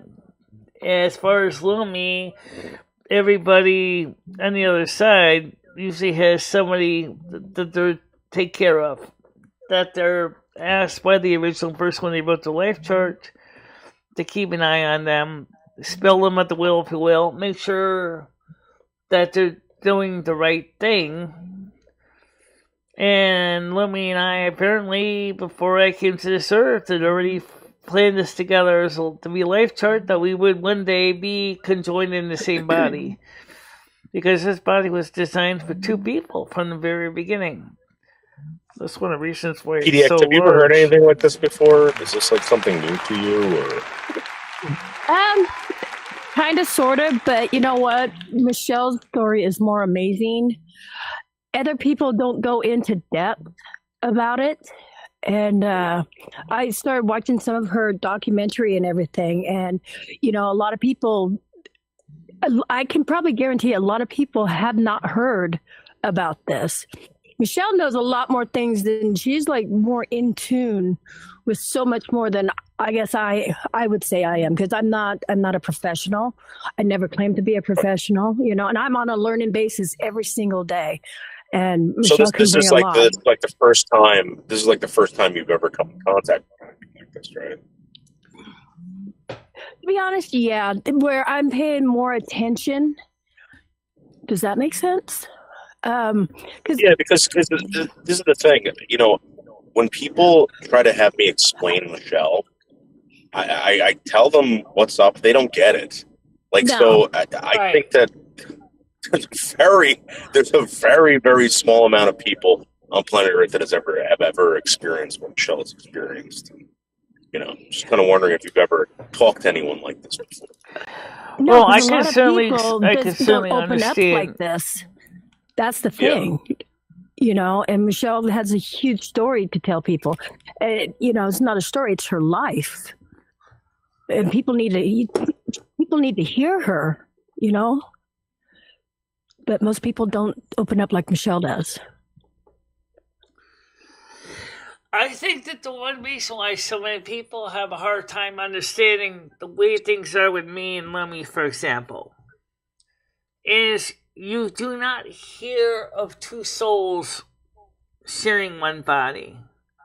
The closest example, and I have used it, and Abigail Whitney Hensel probably wish I would just leave them alone, honestly, but it's almost like you got an Abigail Whitney Hensel thing with the bodies, the two bodies almost perfectly overlaid. One side is Lumi's side, which is my side, and this is my side. It's ironic, because I'm the one with the bad ear, bad eye, and Michelle's the one with the bad leg. It's kind of interesting, actually. It's like you're sharing like responsibilities. But Michelle, what about Trinitarians? Trinitarians believe that this is a possibility. No. Yeah, this Trinitarians is believe that Jesus shared one body with three things. You know, pretty much, yeah. Except here's the part that gets a little confusing. First of all, the Father. How could Jesus be the Father? Because that means that he had to basically make himself procreate with himself, which sounds kind of confusing. The Son, which he is, yes. Holy Spirit might be a thing. After all, the Holy Spirit is Mother God, according to the non-Trinitarian view. But he says also that he's the Son of Man. Notice he never says, I am the Son of God. He says, I am the Son of Man. Which only adds more confusion to the whole thing. I believe that the theologians to hash that out, because even that gives me a headache just thinking about it. But in the case of Smoke says me and about Lumi, demons are so far and few. Yes, there are demons out there. Yes, they are tricksters. And I'll tell you this, a lot of people who think they've encountered a demon, basically people who are assholes in the living are going to be assholes as, you know, in the dead and stuff like that. And they just want to be, you know, left alone, rest at peace. So they will play with your minds. They will try to make you think that they're demons. And don't forget, there's also human beings that want to be like demons, and so they allow a demon to enter into their soul to learn how to be vile and despicable people. What does PDX believe? What does PDX think about like UFOs, aliens? Do you guys believe in that? Do you believe that this is? You know? I do. We've got Have you ever videos. seen one? Have you ever seen a UFO? Yes, I have. You know what? I will have Jay find you the clips. We have them from above our house and stuff. I mean, anybody who knows Oregon area, we live over by Mount Hood and stuff like that. There's so many things out here in Bigfoot, and I believe in all of that. Have you ever seen a Bigfoot? No, I've heard one and smelt it. Oh my God, what did it smell like? Okay, so the easiest way to say is like the wetlands there in New Orleans or even, Georgia and stuff like that. You know how those wetlands are just musty, Right. like Yeah, we have them out in swampy. Jersey. It's called swamp. Yes, yes, like that. Yes. Well, let me tell you what I think of ETs. According to the Drake equation, it does not dismiss the reality that human beings are not the only ones in this universe. Because the Drake equation says that there's a huge amount of possibility of sentient life out there. Okay? There's way too many planets out there. We've already seen this. Now, thanks to advanced space observatories, including the Hubble, the James Webb Telescope, and everything else, there is a lot of planets out there. To say that we're the only planet in the universe that has intelligent life is absolutely not likely. Because there's just too many planets that can harbor life. Oh, right. I also believe, like Bigfoot is, they travel interdimensionally. Dimension. Yeah. I've heard this before, and this is, going back to the Bible, because I'm a Christian, right? I believe in Christian values. I believe that people did see stuff. They talk about transfigurations. They talk about another realm.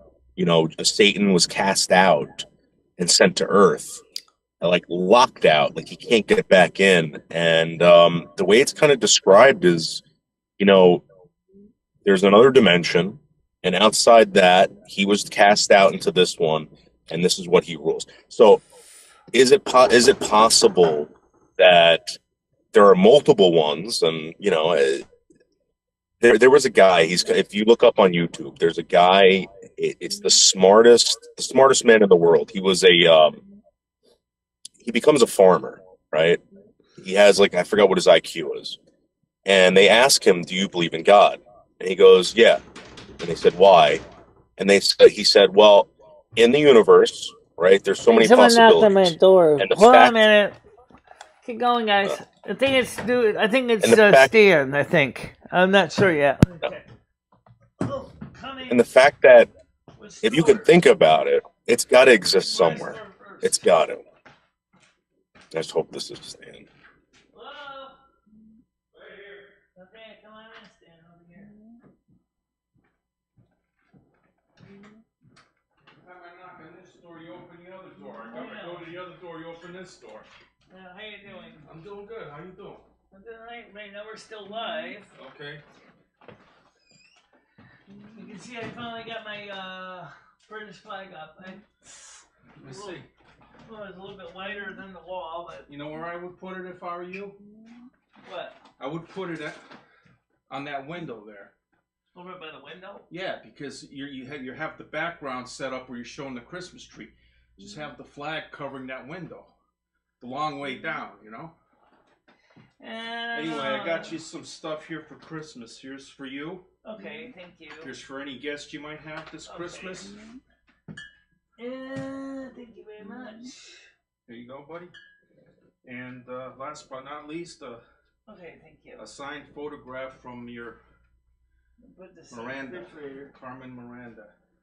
Miranda. I'm still actually waiting for Sherry Jackson to get back to me about a question I asked about Carmen Miranda. She didn't get back to me yet. I'm on it. This is so cute. She's really happy that she got this thing. So interesting. Take a look at this card since you're here. Okay. I would have that insured for about $500, Michelle. Let's see. That's an art. There's a little picture. That's a Hollywood artifact. Cool. She signed it. That was Wow. awesome. This is original. Yeah. Originally signed to someone named Jen M. Yeah. She's lucky. She's so lucky. It's like people used to write letters to her, and so she would write back to them and send them a little picture. Let me just show this to the audience so they can see this. This is a signed picture of Carmen Miranda from Stan CT. That's awesome. So that's really kind of cool. Thank you very much, Stan. I appreciate this. You're welcome. Wow. And Is that awesome? Like I said, I would insure that for about $500. what's that? You have insurance here? You have renter's insurance? Yeah. You do? Or no? I didn't understand the question, so. Do you have insurance on any of your property here? No, I don't have apartment renters Okay. insurance. I didn't get it from. I didn't buy it from lemonade.com. Never mind. Well, I gotta run, but enjoy the wine. All right, thank you. Here you go. Show the people your wine. And That's so cool. if you have any gas Yeah. noodles or anybody or Skynet or anything, give them some of that beer, all right? Well, I know Noodles right now are talking barefoot Fruscato. Watermelon wine, that's different. Yeah, it's a nice sweet wine. You'll like it. Yeah, I suspect it would be. All right, well, Merry Christmas, everybody. Happy New Year. Yep. Thank you. I'm going to be around I'm off next week, but Okay. if you want to do something maybe Tuesday, like you want to go to that Midnight Mary graveyard and do a Probably can. prayer That should be for no her to move problem. on, you can do that. Because don't But forget after that, after Wednesday, Wednesday, after Wednesday, I'm out of town. I'm going to New York to look for some property. Okay. New York, Pennsylvania border. So I'm going to be Now that out of, Kentucky property you showed me was kind of interesting. yeah, that's actually owned by a YouTuber. Really? But but he's not going to be alive much longer. The only thing is I didn't see where the electricity came into it. I couldn't figure out where that was. It's right on the road. There's power lines right on the road, so it just runs a line from the pole on the road. Yeah. Okay, well, thank you very much, Stan, right. and I'm Take glad care. your turntable's working for you and everything. Yeah, I'll be playing tonight at 7:00. Yeah. Some jazz if anybody wants to stop in. But anyway, take care, everybody. All right, well, let me go use the bathroom, guys, and I'll be right back. And then just saying cool, and then we'll get back to answering your questions. This is why this stuff is really important. To have people, it encourages people to be good to her, you know. And when these fun assholes come in and they run these people off, I want to knock out their fucking teeth. This lady, I'm telling you, she doesn't have it easy, and the little help that she gets is amazing, you know. And someone would even show up to drop her off gifts like that. I mean, why do these people fuck that up? Yeah, a lot of, unfortunately, that these trolls out there are assholes. They have nothing else better to do. They see Michelle's exceeding in everything, and they're just jealous. Yeah, but it's beyond that. It's like, let me ask you, are you jealous that Michelle has to walk up 3 flights of stairs to talk? You know what I mean? No, I am so happy for her. That's how I am. I'm different than a lot of people, I guess. I'm really happy for her. She, to have friends like this is amazing. Merry Christmas, Stan says to I don't know wire. Yep. Santa Claus. How happy are you, Michelle? Are you very happy? On a scale of 1 to 10, Michelle. What's that? On a scale of 1 to 10, how happy are you? I'm happy because of a lot of reasons. One, I've got positive vibes. And number two, I got something that I actually think is really kind of cool. Yeah. Even though I'm not the original owner of this, let's see if PDX Paranormal picks up any vibes out of this. This is a signed autographed of Carmen Miranda. I don't know when she signed this, but obviously it was probably when she was still actively performing. What kind of vibes you get out of that picture?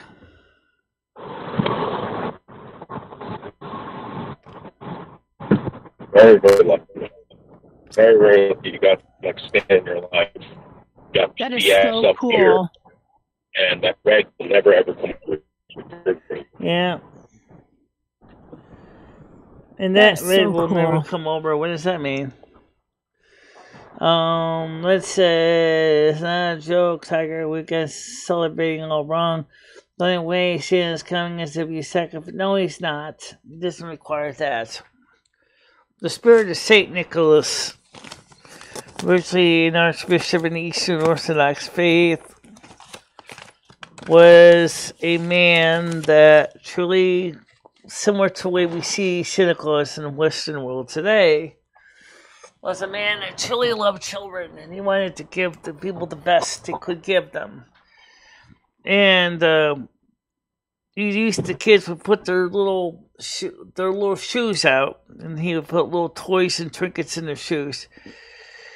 And the pagan people didn't like that because, you know, he truly was a man of good spirit. That's what Santa Claus is based upon. But the Santa Claus that we all know of today was based on a poem called "'Twas the Night Before Christmas," which in some ways was advertising for a department store in the 1860s when it came out.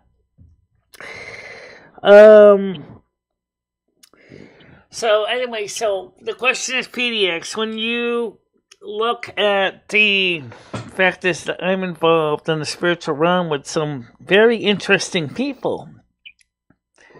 I mentioned Carmen Miranda, but that's not the only one I've worked with in the recent past. I've worked with others as well. She's one of the few performers I worked with. But Mother God is... Don't you ask PDX how jealous he is right now? Scale of 1 to 10. How jealous is PDX of you get gifts that you're like it's the spirit realm or something.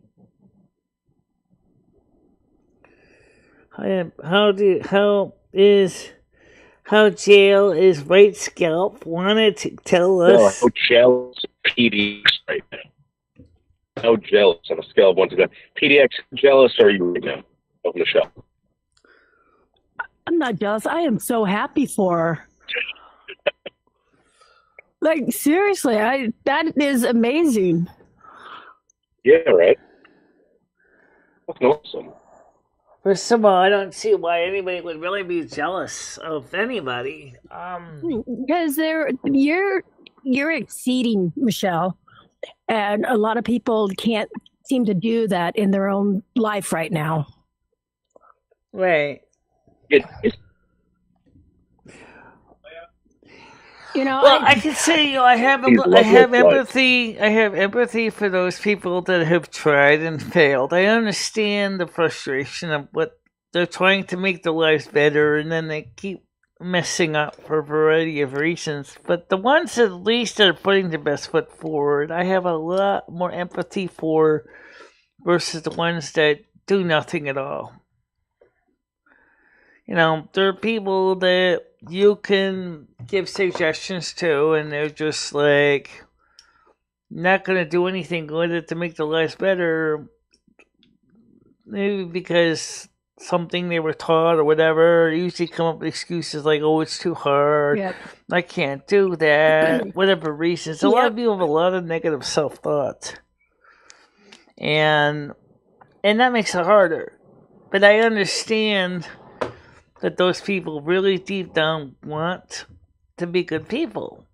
But they keep getting they keep defeating themselves. But then there's other people that it's just not going to happen for a variety of reasons. Don't mean that they're bad people. It just means they just can't achieve it.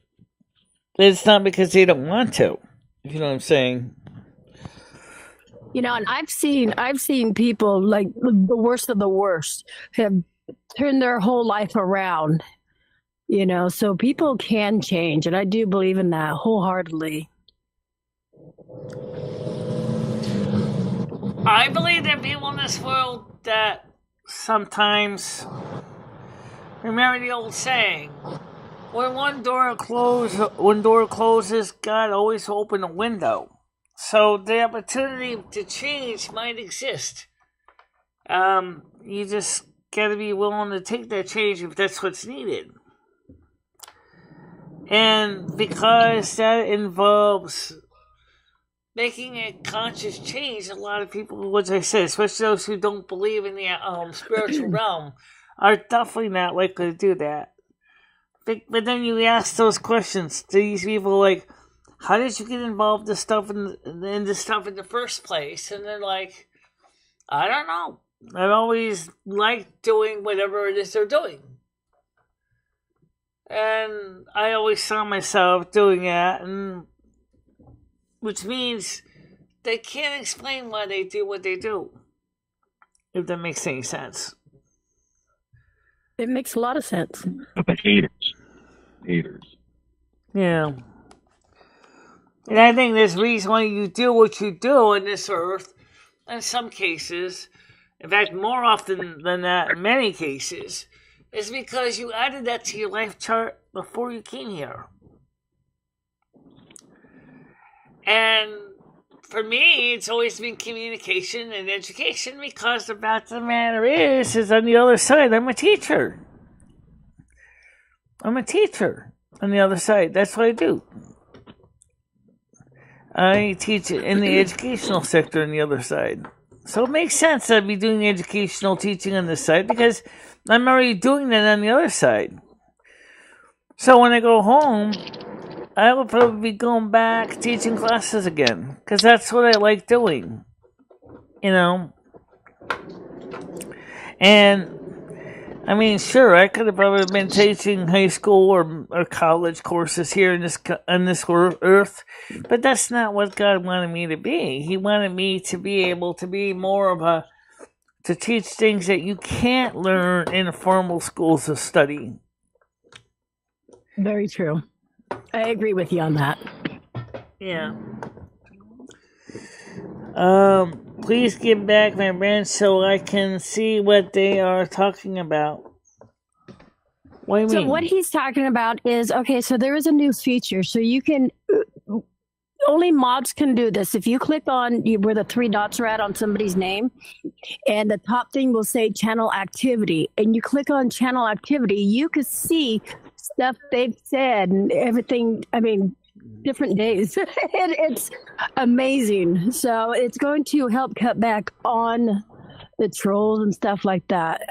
And I believe, if I'm not mistaken, I believe it will also tell you what names they were under before too. Yeah. That's why I'm looking into that. And then, of course, like I said, when I look at all the lives I have, people don't realize this, because I have access to the Akasha records. I have the ability to go back, and sometimes I know things from a prior life, skills, techniques, and people say, how did you learn that? And I say, I don't know. I just know it. For example, take the simplest thing, washing laundry by hand. Now, I know that someone's going to say, well, duh, that should be easy enough. Yeah, but it's not, because there's a lot of different things to be aware of when you're washing laundry by hand. Number one is, what is the best detergents to use? What is the best way to process the laundry, depending on the kind of stains? You can't just assume, you just soak everything the same way for like 20 minutes in a bucket with a agitator and then just rinse it and hang it up. It depends on the laundry you're washing. Some materials like denim you can do that with and it'll be fine, it'll survive. But if you do something like that with satin or silk, oh my goodness, you'll destroy it if you do it that way. Right? Now, so there are things I know, plus I know how to light a gas light. I know how to call people on the telephone that doesn't have a rotary or dial or a touch tone dial. I know how to talk to operators. I know how to, do things like that. That's the skills from prior lives. And there's one thing I find so much blessed is when I actually do talk to a human operator. Is I've always found the human operator actually put the personality in the phone to literally reach out and touch someone in a way. For example, because you pick up the phone, your little light blinks on the switchboard of the telephone operator's desk. She puts in her plug. She says number. You say who you're calling. She dials it through. You say thank you, and you talk to the person on the other end. Even if you didn't want to go ahead and give her a phone number right now, let's say you know the operator, you can say, "Hey Sue, how you doing today? I got to call so and so because they asked me to call them back." Now, sure, Siri can call phone numbers for you, but you know what? Siri's just a piece of software. It's not a human being sitting there at a desk for 8 hours a day in a shift answering phone calls. So, I can be rude to Siri the robot, but I tend to find myself, just like if I was dealing with a human being, it's like, I'll be nice to the robot because the robot hasn't done anything bad to me. So after I ask Siri a question, you'll often hear me say thank you afterwards. Because it's just something I'd rather do instead of being rude and go, just say, thanks for nothing, or just say nothing at all, just close the session. I'll say thank you, I think that's a little bit different because I think that people forget that with all the automation and mechanical stuff that we have to this day, I think we have lost a lot of the human touch of communications. If you think about that, it makes a lot of sense. Do you ever think about that? How much has the world really changed in a positive way when we start automating everything? Take, as I said, the telephone. Why not? Phone's a good example, right? Take up the phone, you get a dial tone. You put your finger in the holes, you're dialing the number, or you're pressing the buttons on it. Beep, beep, beep, beep, beep, beep, beep. The automated machinery in the phone company does what it's going to do to make the call connect through. But do you ever wonder what it would be like to actually have a phone where you pick it up and the operator says, number please? I just miss the old phones, the heavy phones that you were able to slam down when you were hanging up to somebody. They knew you were mad. I miss those. Yes, talk about the real definition of mic drop. Yeah. Yeah. Those were the best. Oh, I got one of those in my closet, the Model 500 from 1970s. I lost the one from 1959. Now, those are really heavy mic drops. But anyway, the fact of the matter is it's when I would really rather think of they were more human beings who are behind the scenes making it work.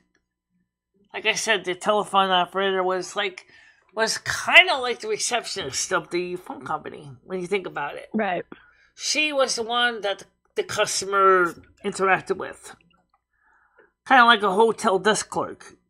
When you walk into your hotel and you go to your desk and go, hi, any messages for me? No, Michelle, we don't have anything right now. But we did get a package for you. Oh, okay, thanks. And you bring the package up to your room. The fact is, there's something magical when you have a human being at the desk versus a robot that somebody says, please sign in. Okay. And you sign in, and the robot goes, nothing. It just says, not a single thing. Sign in. You don't even want to say thank you? You piece of software crap. Right. Come on.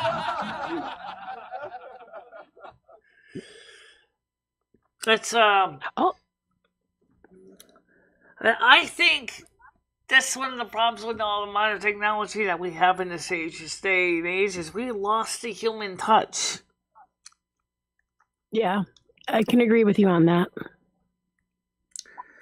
I mean, you and you're only about a year younger than me, but you know what I'm talking about. You used to walk into a store, right? You know, you go and it's still true to this day, unless you're going through self-checkout, right? You go into the store, the cashier, back then didn't actually scan things back in the 70s, and most big stores already started going to barcodes, but the small stores didn't. So you're talking to them as they're looking at the price sticker on the object and punching it into the register. Yeah.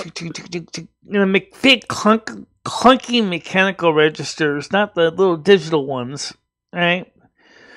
You know, it was a very different experience. So you could get a chance to talk to the cashier. You could actually see how you're doing. Yep. When's the last time you actually asked self-checkout how you're doing? I wouldn't answer your question anyway. Please I just scan get your the store card for self-checkout your beep at me. Yeah. So, will you drink the wine? Okay. So, kind of, Krista. $25 gas card and some wine and raise some beer. Absolutely. Yes, he did. You talking about Stan? Yes, absolutely.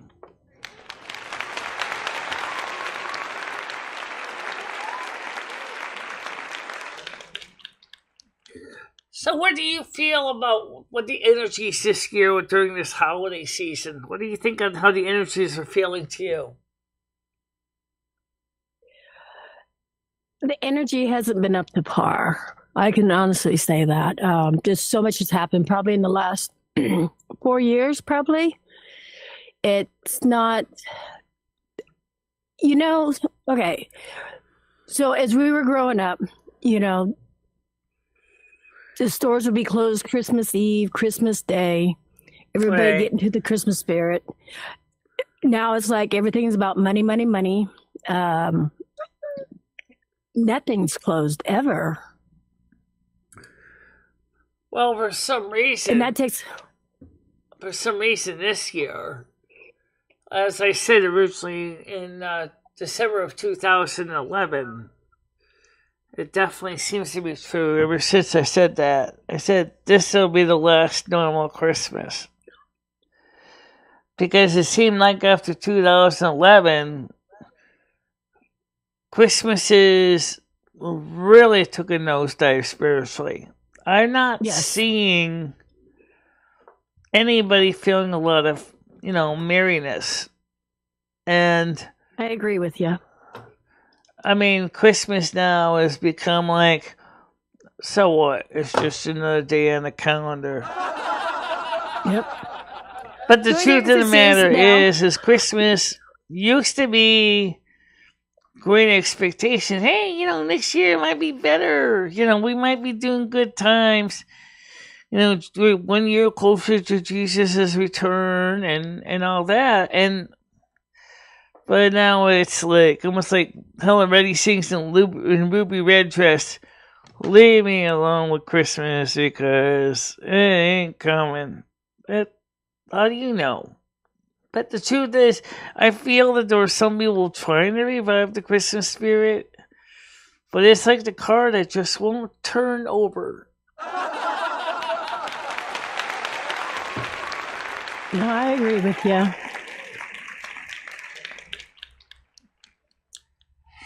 And of course, we all know that Joseph Biden is a giant Grinch anyway.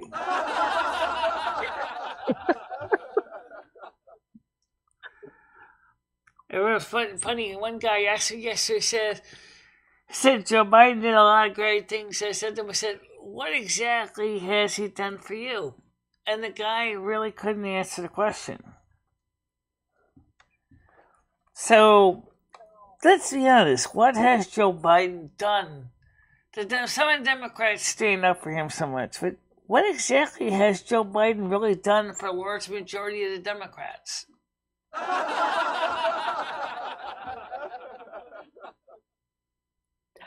You know what? I can honestly say I don't vote. I don't get into political stuff. I can't. that's where the my anxiety starts to kick in and become overwhelming too.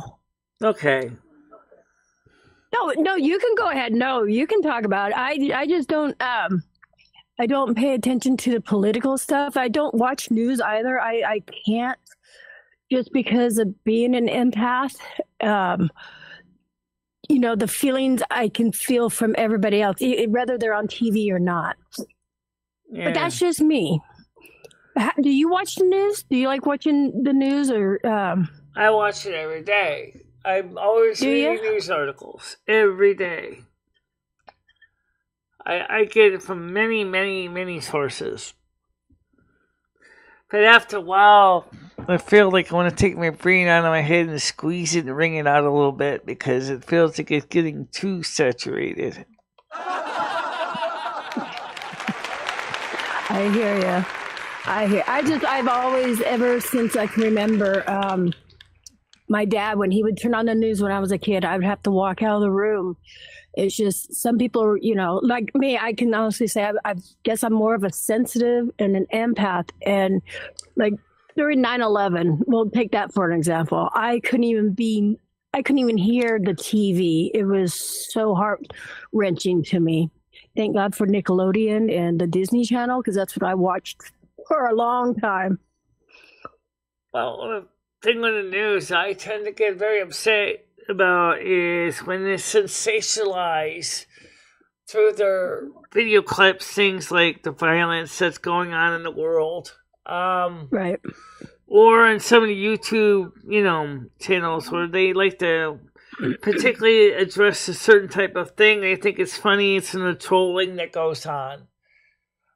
Which in a way is news too, because it's just vile. It's like, I can't watch that. No more than I can watch anything about animals being hurt. That I also find extremely uncomfortable with me. I can't watch anything where people are getting hurt and suffering. I really would rather see news articles where someone's finally doing something decent for each other.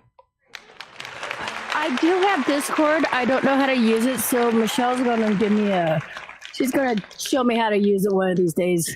Me and her are going to sit down. She's going to teach me. Well, let's talk about the simple way to use Discord. Discord kind of works like Facebook.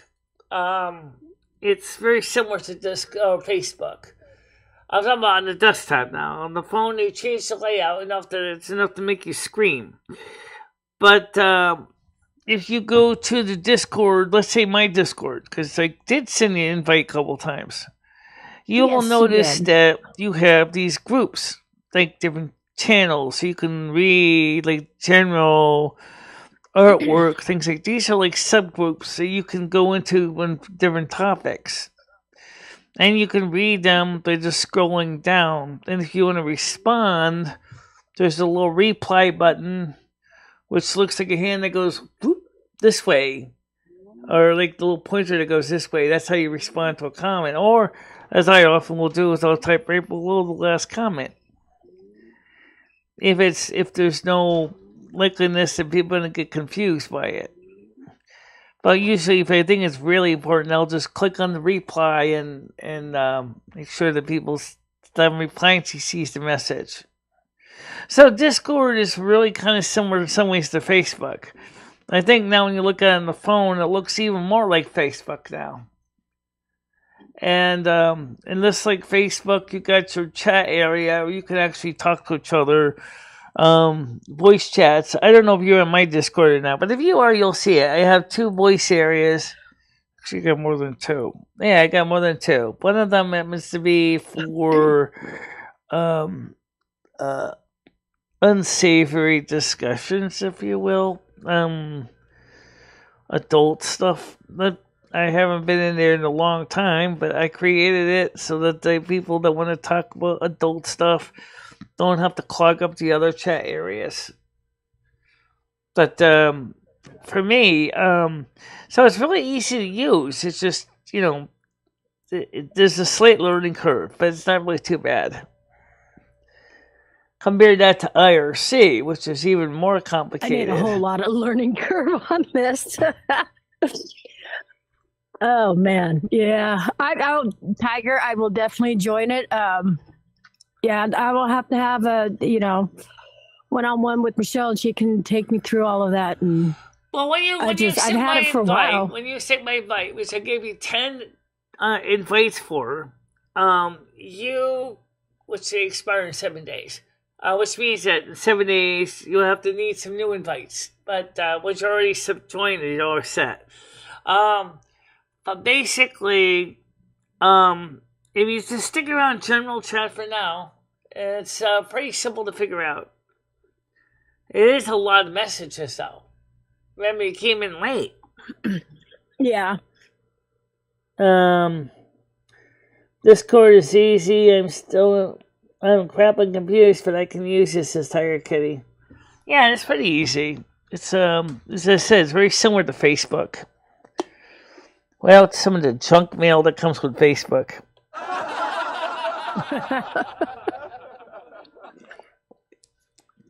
At least my Discord, we maintain a very tight ship.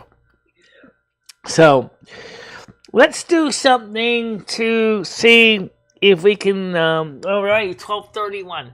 So here's what we're going to do, folks. J-Mac likes to have contests. Let me talk about those.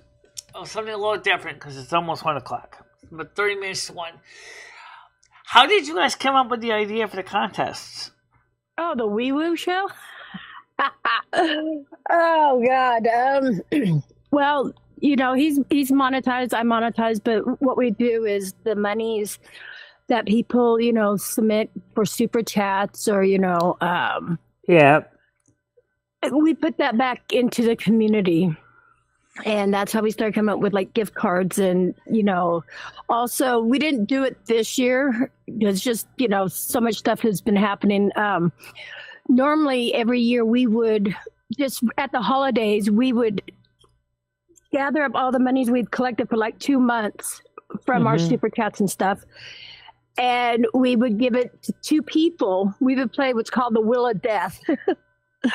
And so donate that to them. The last person on the wheel will get that. Right. And so it's really fun. But we like to give back to the community. Do you also donate to your local charities in your area, too? Yep. That's good. Because, I mean, the Red Cross and the Salvation Army could always use help. Absolutely. I didn't know why you were laughing about that. But yeah, absolutely. Social Security, Salvation Army, Red Cross. I wasn't laughing at that. I was laughing at those charities can always use help.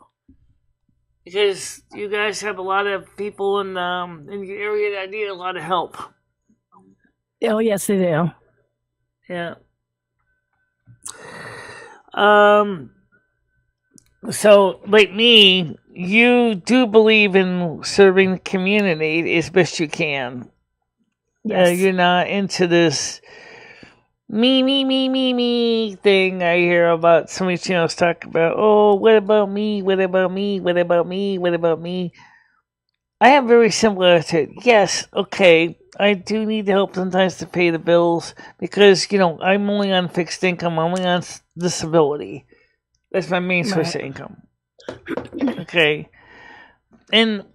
But usually if there's money left over, we could do things. Like we had the ears contest, which is kind of weird because when I had an ears contest, YouTube thought I was trying to buy votes for the election, and they gave me a channel strike because they thought I was trying to influence the 2023 election of all things. What, giving up blood out ears? That don't make any sense. Does the robot actually watch the streams? Where did I say, vote and you get a set of ears? Yeah. Please join us, Michelle. We have a nice group. I did send her an invite originally. I sent her a link with like 10 invites so she can give one to her husband. She can have one for herself. Give one for eight of her friends. You still got the invite I gave you, right? I'm looking. I got to sign into the other email. Hold on. I sent 'Cause it I'm not PDF. signed into Discord on this computer, on my phone. So that's why I said, Michelle, you and I will have to take a time and do all this. Yeah. I am computer illiterate. I really am. That's okay. What I'm going to do is I'm going to add your name to my contacts, if you don't mind, so we can find you back in a hurry. That way I Please can do that. that way I can find you back and we can keep track and make sure you don't end up in the spam trap, just in case. Okay. I appreciate that. And I will say this before we go, because it is getting late, is that I do want to be on one of your shows. If you ever want to let me know when in advance. Well, how about we plan this, Michelle? After the Okay. first of the year. What is that? What? Hold on. Someone's knocking on my door again. Jesus. Ugh. Hold on a minute. Oh, God, he's back. Sorry, I had to go. Michelle, I bought your. And she stepped away. Somebody's at her door. Oh. Almost done. Just getting ready to wrap I bought the ink for JMac, and I bought the. I want to put some address Oh, what? in the phone. Yeah, I was just talking with Michelle. Maybe after the first of the year, this piece go of ahead and hand? whatever date's a good time for her, get her on my show. And that way she can No, I start didn't coming around, see it. start meeting with the This people. one. You see, like there. This DESIM. that? That's the person you want to add to your phone? Listen, I wanted this one. These names, my phone. Okay, so you want to add that person to your contacts. Yeah, you. All right. All right, just give me your phone real quick here. Is it unlocked already? Yeah. Where's the home button on this thing? This doesn't have a home button. It doesn't have a home. That's There it cool. is. So you're gonna go ahead. Here's what you do. You can do this another way. This is one way to do it. Contacts.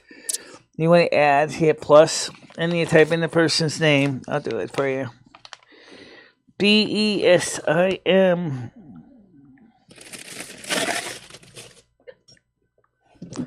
BESIM space.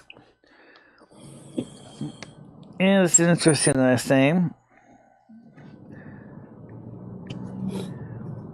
Oh, I put it in the wrong place. Okay, capital MUSFA. The phone number. All right, I'm getting to that number now. Add phone number. The phone number is area code 648. Michelle, don't do that. 6. Ah, la la la la. Yeah, la, ba ba ba ba ba ba ba ba ba ba ba ba ba ba ba. Okay, so I think this is right. 642. Okay, so I hit done. No. Okay, and that's the number you wanted. Nobody can hear this. Oh, shit. Oh, your address. Oh, I hope Now you that want to worked. add address. See, the address. That's his address? No, this is my address. Now What do you want to say send? your phone number out loud. Oh, okay. Sure. So just type in message. No. Okay. No, Michelle. You. My address. Hey, ADDRESS no, hey. is Yeah. Wow. perfectly what I want to say. Thank you. There's no way to mute her, is there? No. Michelle. Blah blah blah. Okay. 56. Viewer discretion advised. Remember, I'm still alive right now, so War Hill Road. That guy in little. That guy in little. 56 War Hill Road. Space. Lakeville, Connecticut. Why is she doing this?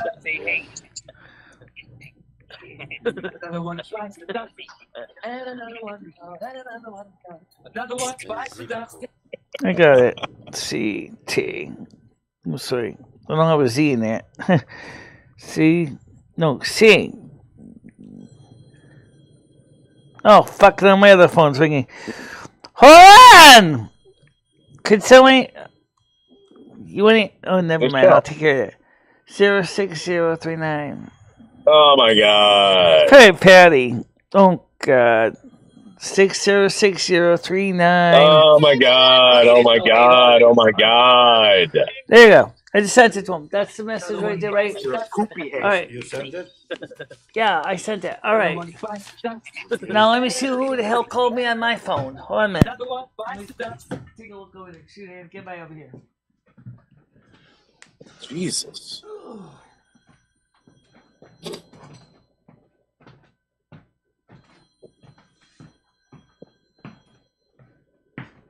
Come on, Michelle.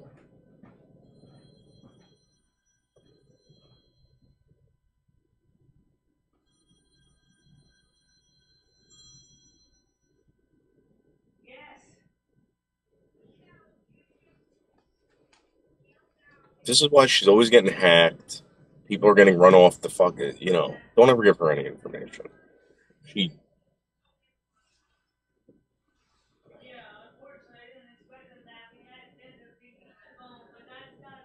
toxic random immigrants.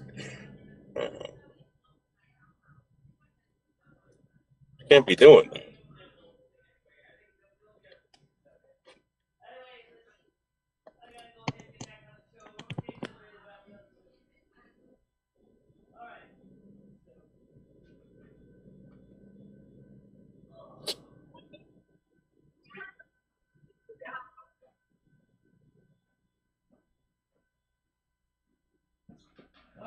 I like you. You have balls. I like balls. One thing is because you gave me that phone number when I was on the show, I actually, a few people heard some of the number digits. When I was kind of... Yeah, Michelle, you can't be doing that. Okay. So, if that guy gets some strange callers, you can let him know how that happened. Okay. I don't think I'm going to Yeah. call him, though. Alright, thank you. Let's get this plug back in the hole. That's what she said. Yeah, Michelle, you can't be doing that anymore. Oh, Jesus. I don't think she can All hear right, you I'm yet. back. Okay. Michelle. Yeah. Michelle, you realize what you did, right? Yeah, I told Jimmy to watch it, to let his friend be aware of that. So Okay, but why, you know, Michelle, you got to be conscious of that. You know, you can't be doing that because there's a lot of people who hate us. well, I didn't expect that I was going to be doing that either, but that's what happened. Yeah. I wonder if there's a reason why that happens. Maybe PDX knows why we do that. I don't know. I can explain what happens. Michelle actually kind of mentally speaks the numbers to me, and I kind of write them down mentally in like a little scrapbook. And then I actually get back to her again. As she needs the digits. That's usually why Michelle, like, she told Jimmy, she said, I was live now. And Jimmy was like, oh, I need you to write this in my phone now. So, I don't know. It's a good question, though. Wait, did you do that on purpose? No, I didn't do it on purpose. Hey, stop. Michelle, what do you think about 4 cheeseburgers right now? 4. 4 cheeseburgers? Do you Yeah, really I'm gonna need get 4 of the cheeseburgers. noodles?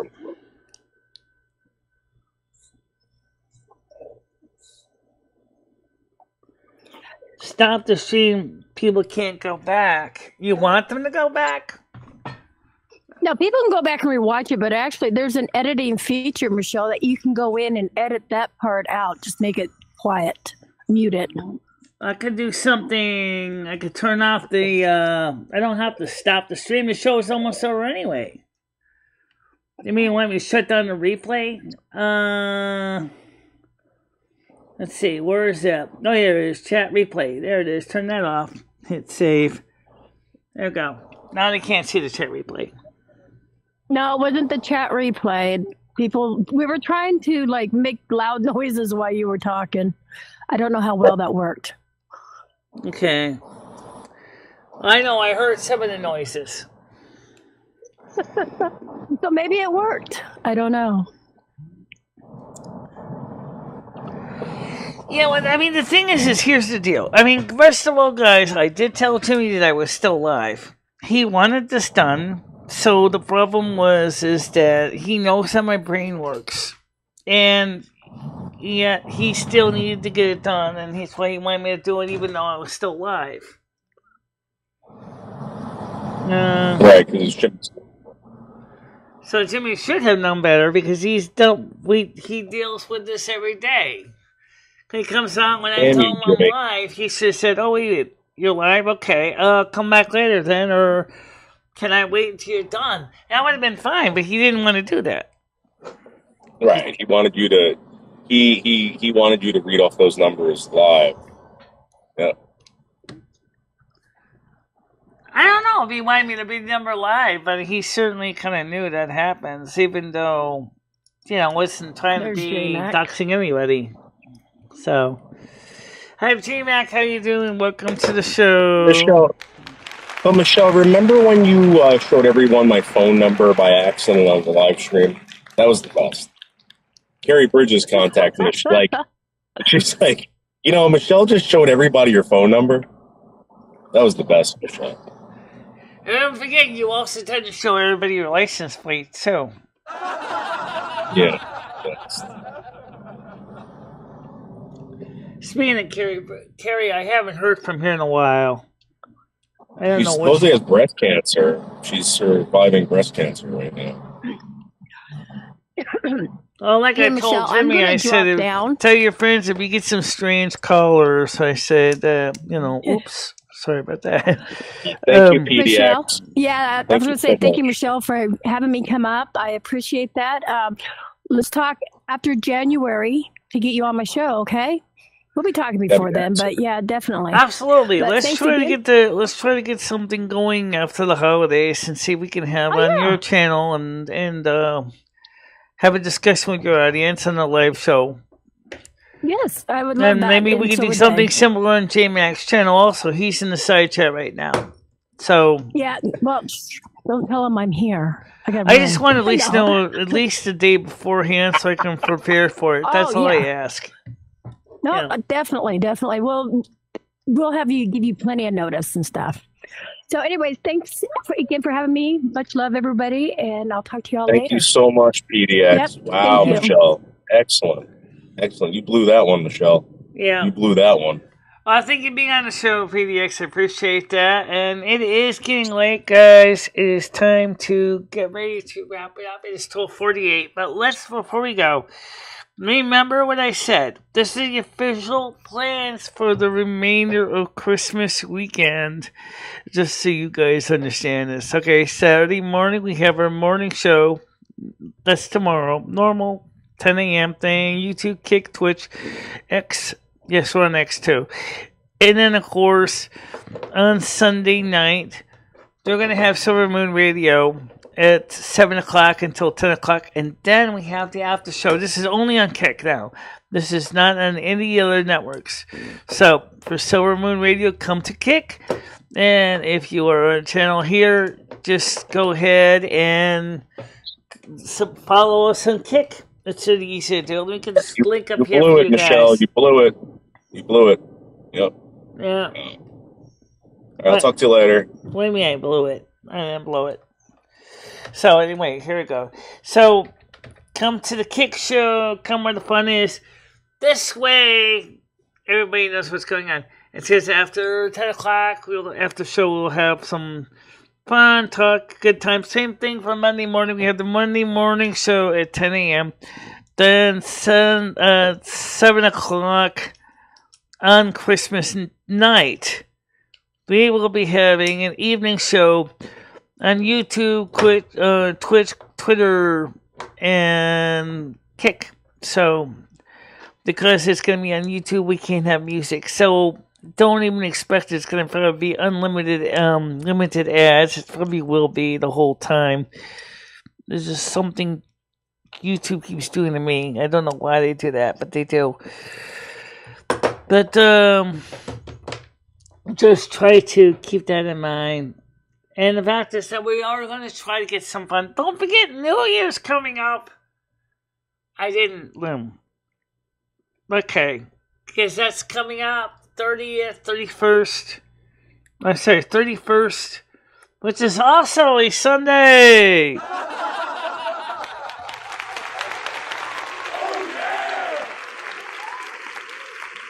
So we are going to try very hard on that Sunday. Is there any good music for New Year's? Does anybody know any good records for New Year's? I never heard any New Year's records. So I don't know what kind of music we'd be playing. I know one time we did do Silvermoon Radio, because after that will be the after show. Okay. So 11 o'clock, 12 o'clock, so like 3 hours. So that's going to be like a really, really long after show. And let's see if we could find somebody with the ball dropping on Times Square or something here for the United States. I did the UK one last time and a couple of years ago, and people didn't really mind the UK one, but everybody wanted to see the New York ball drop. So let's see if we could try to make that happen. At least this time we know that someone's not going to be able to try to say, I'm sorry, but that is copyrighted. I'm sorry, you will not get paid for that. Well, we all know on Kick I don't get paid anyway, except by donations, so that's no problem.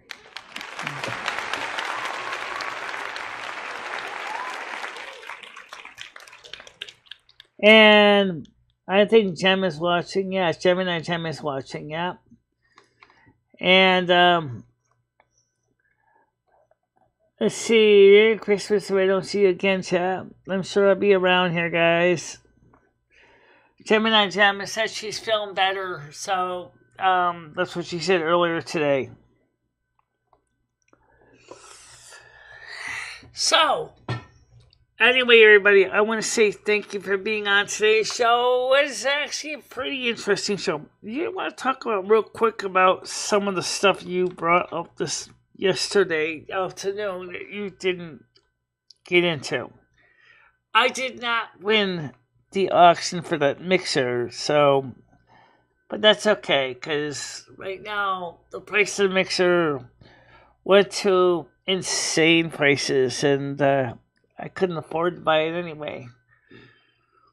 But we are going to try out a new device, a USB capture device for the computer that records in stereo.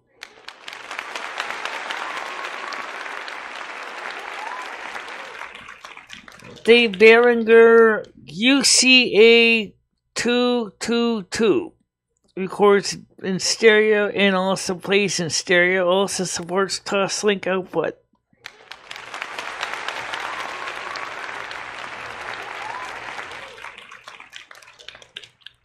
Well, you know what? It's funny you should mention a food mixer, because I don't have one anymore. Unfortunately, we don't know where my beaters went for it.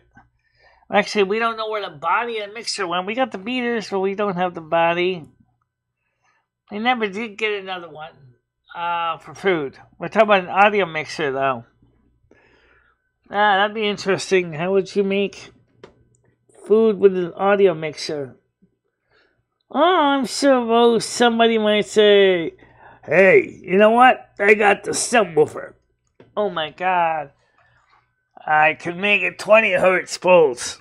It can shake your bowl salad up big time. Gee, that's nice. I really like my salad tossed and not stirred. But anyway, DJ mixer, yeah, I bet. Because right now I'm going to have a spare mixer in case things go wrong. Things do break around here once in a while. After all, I do have a cat.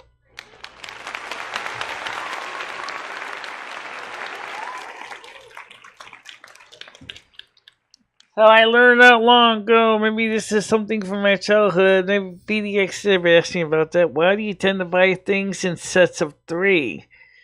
Or even sets of 2? Because that way if one breaks, I've always got one as a spare item.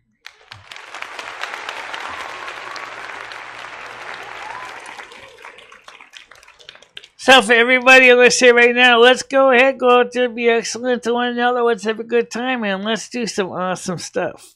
Talk to you later. Bye-bye. Bye-bye, guys.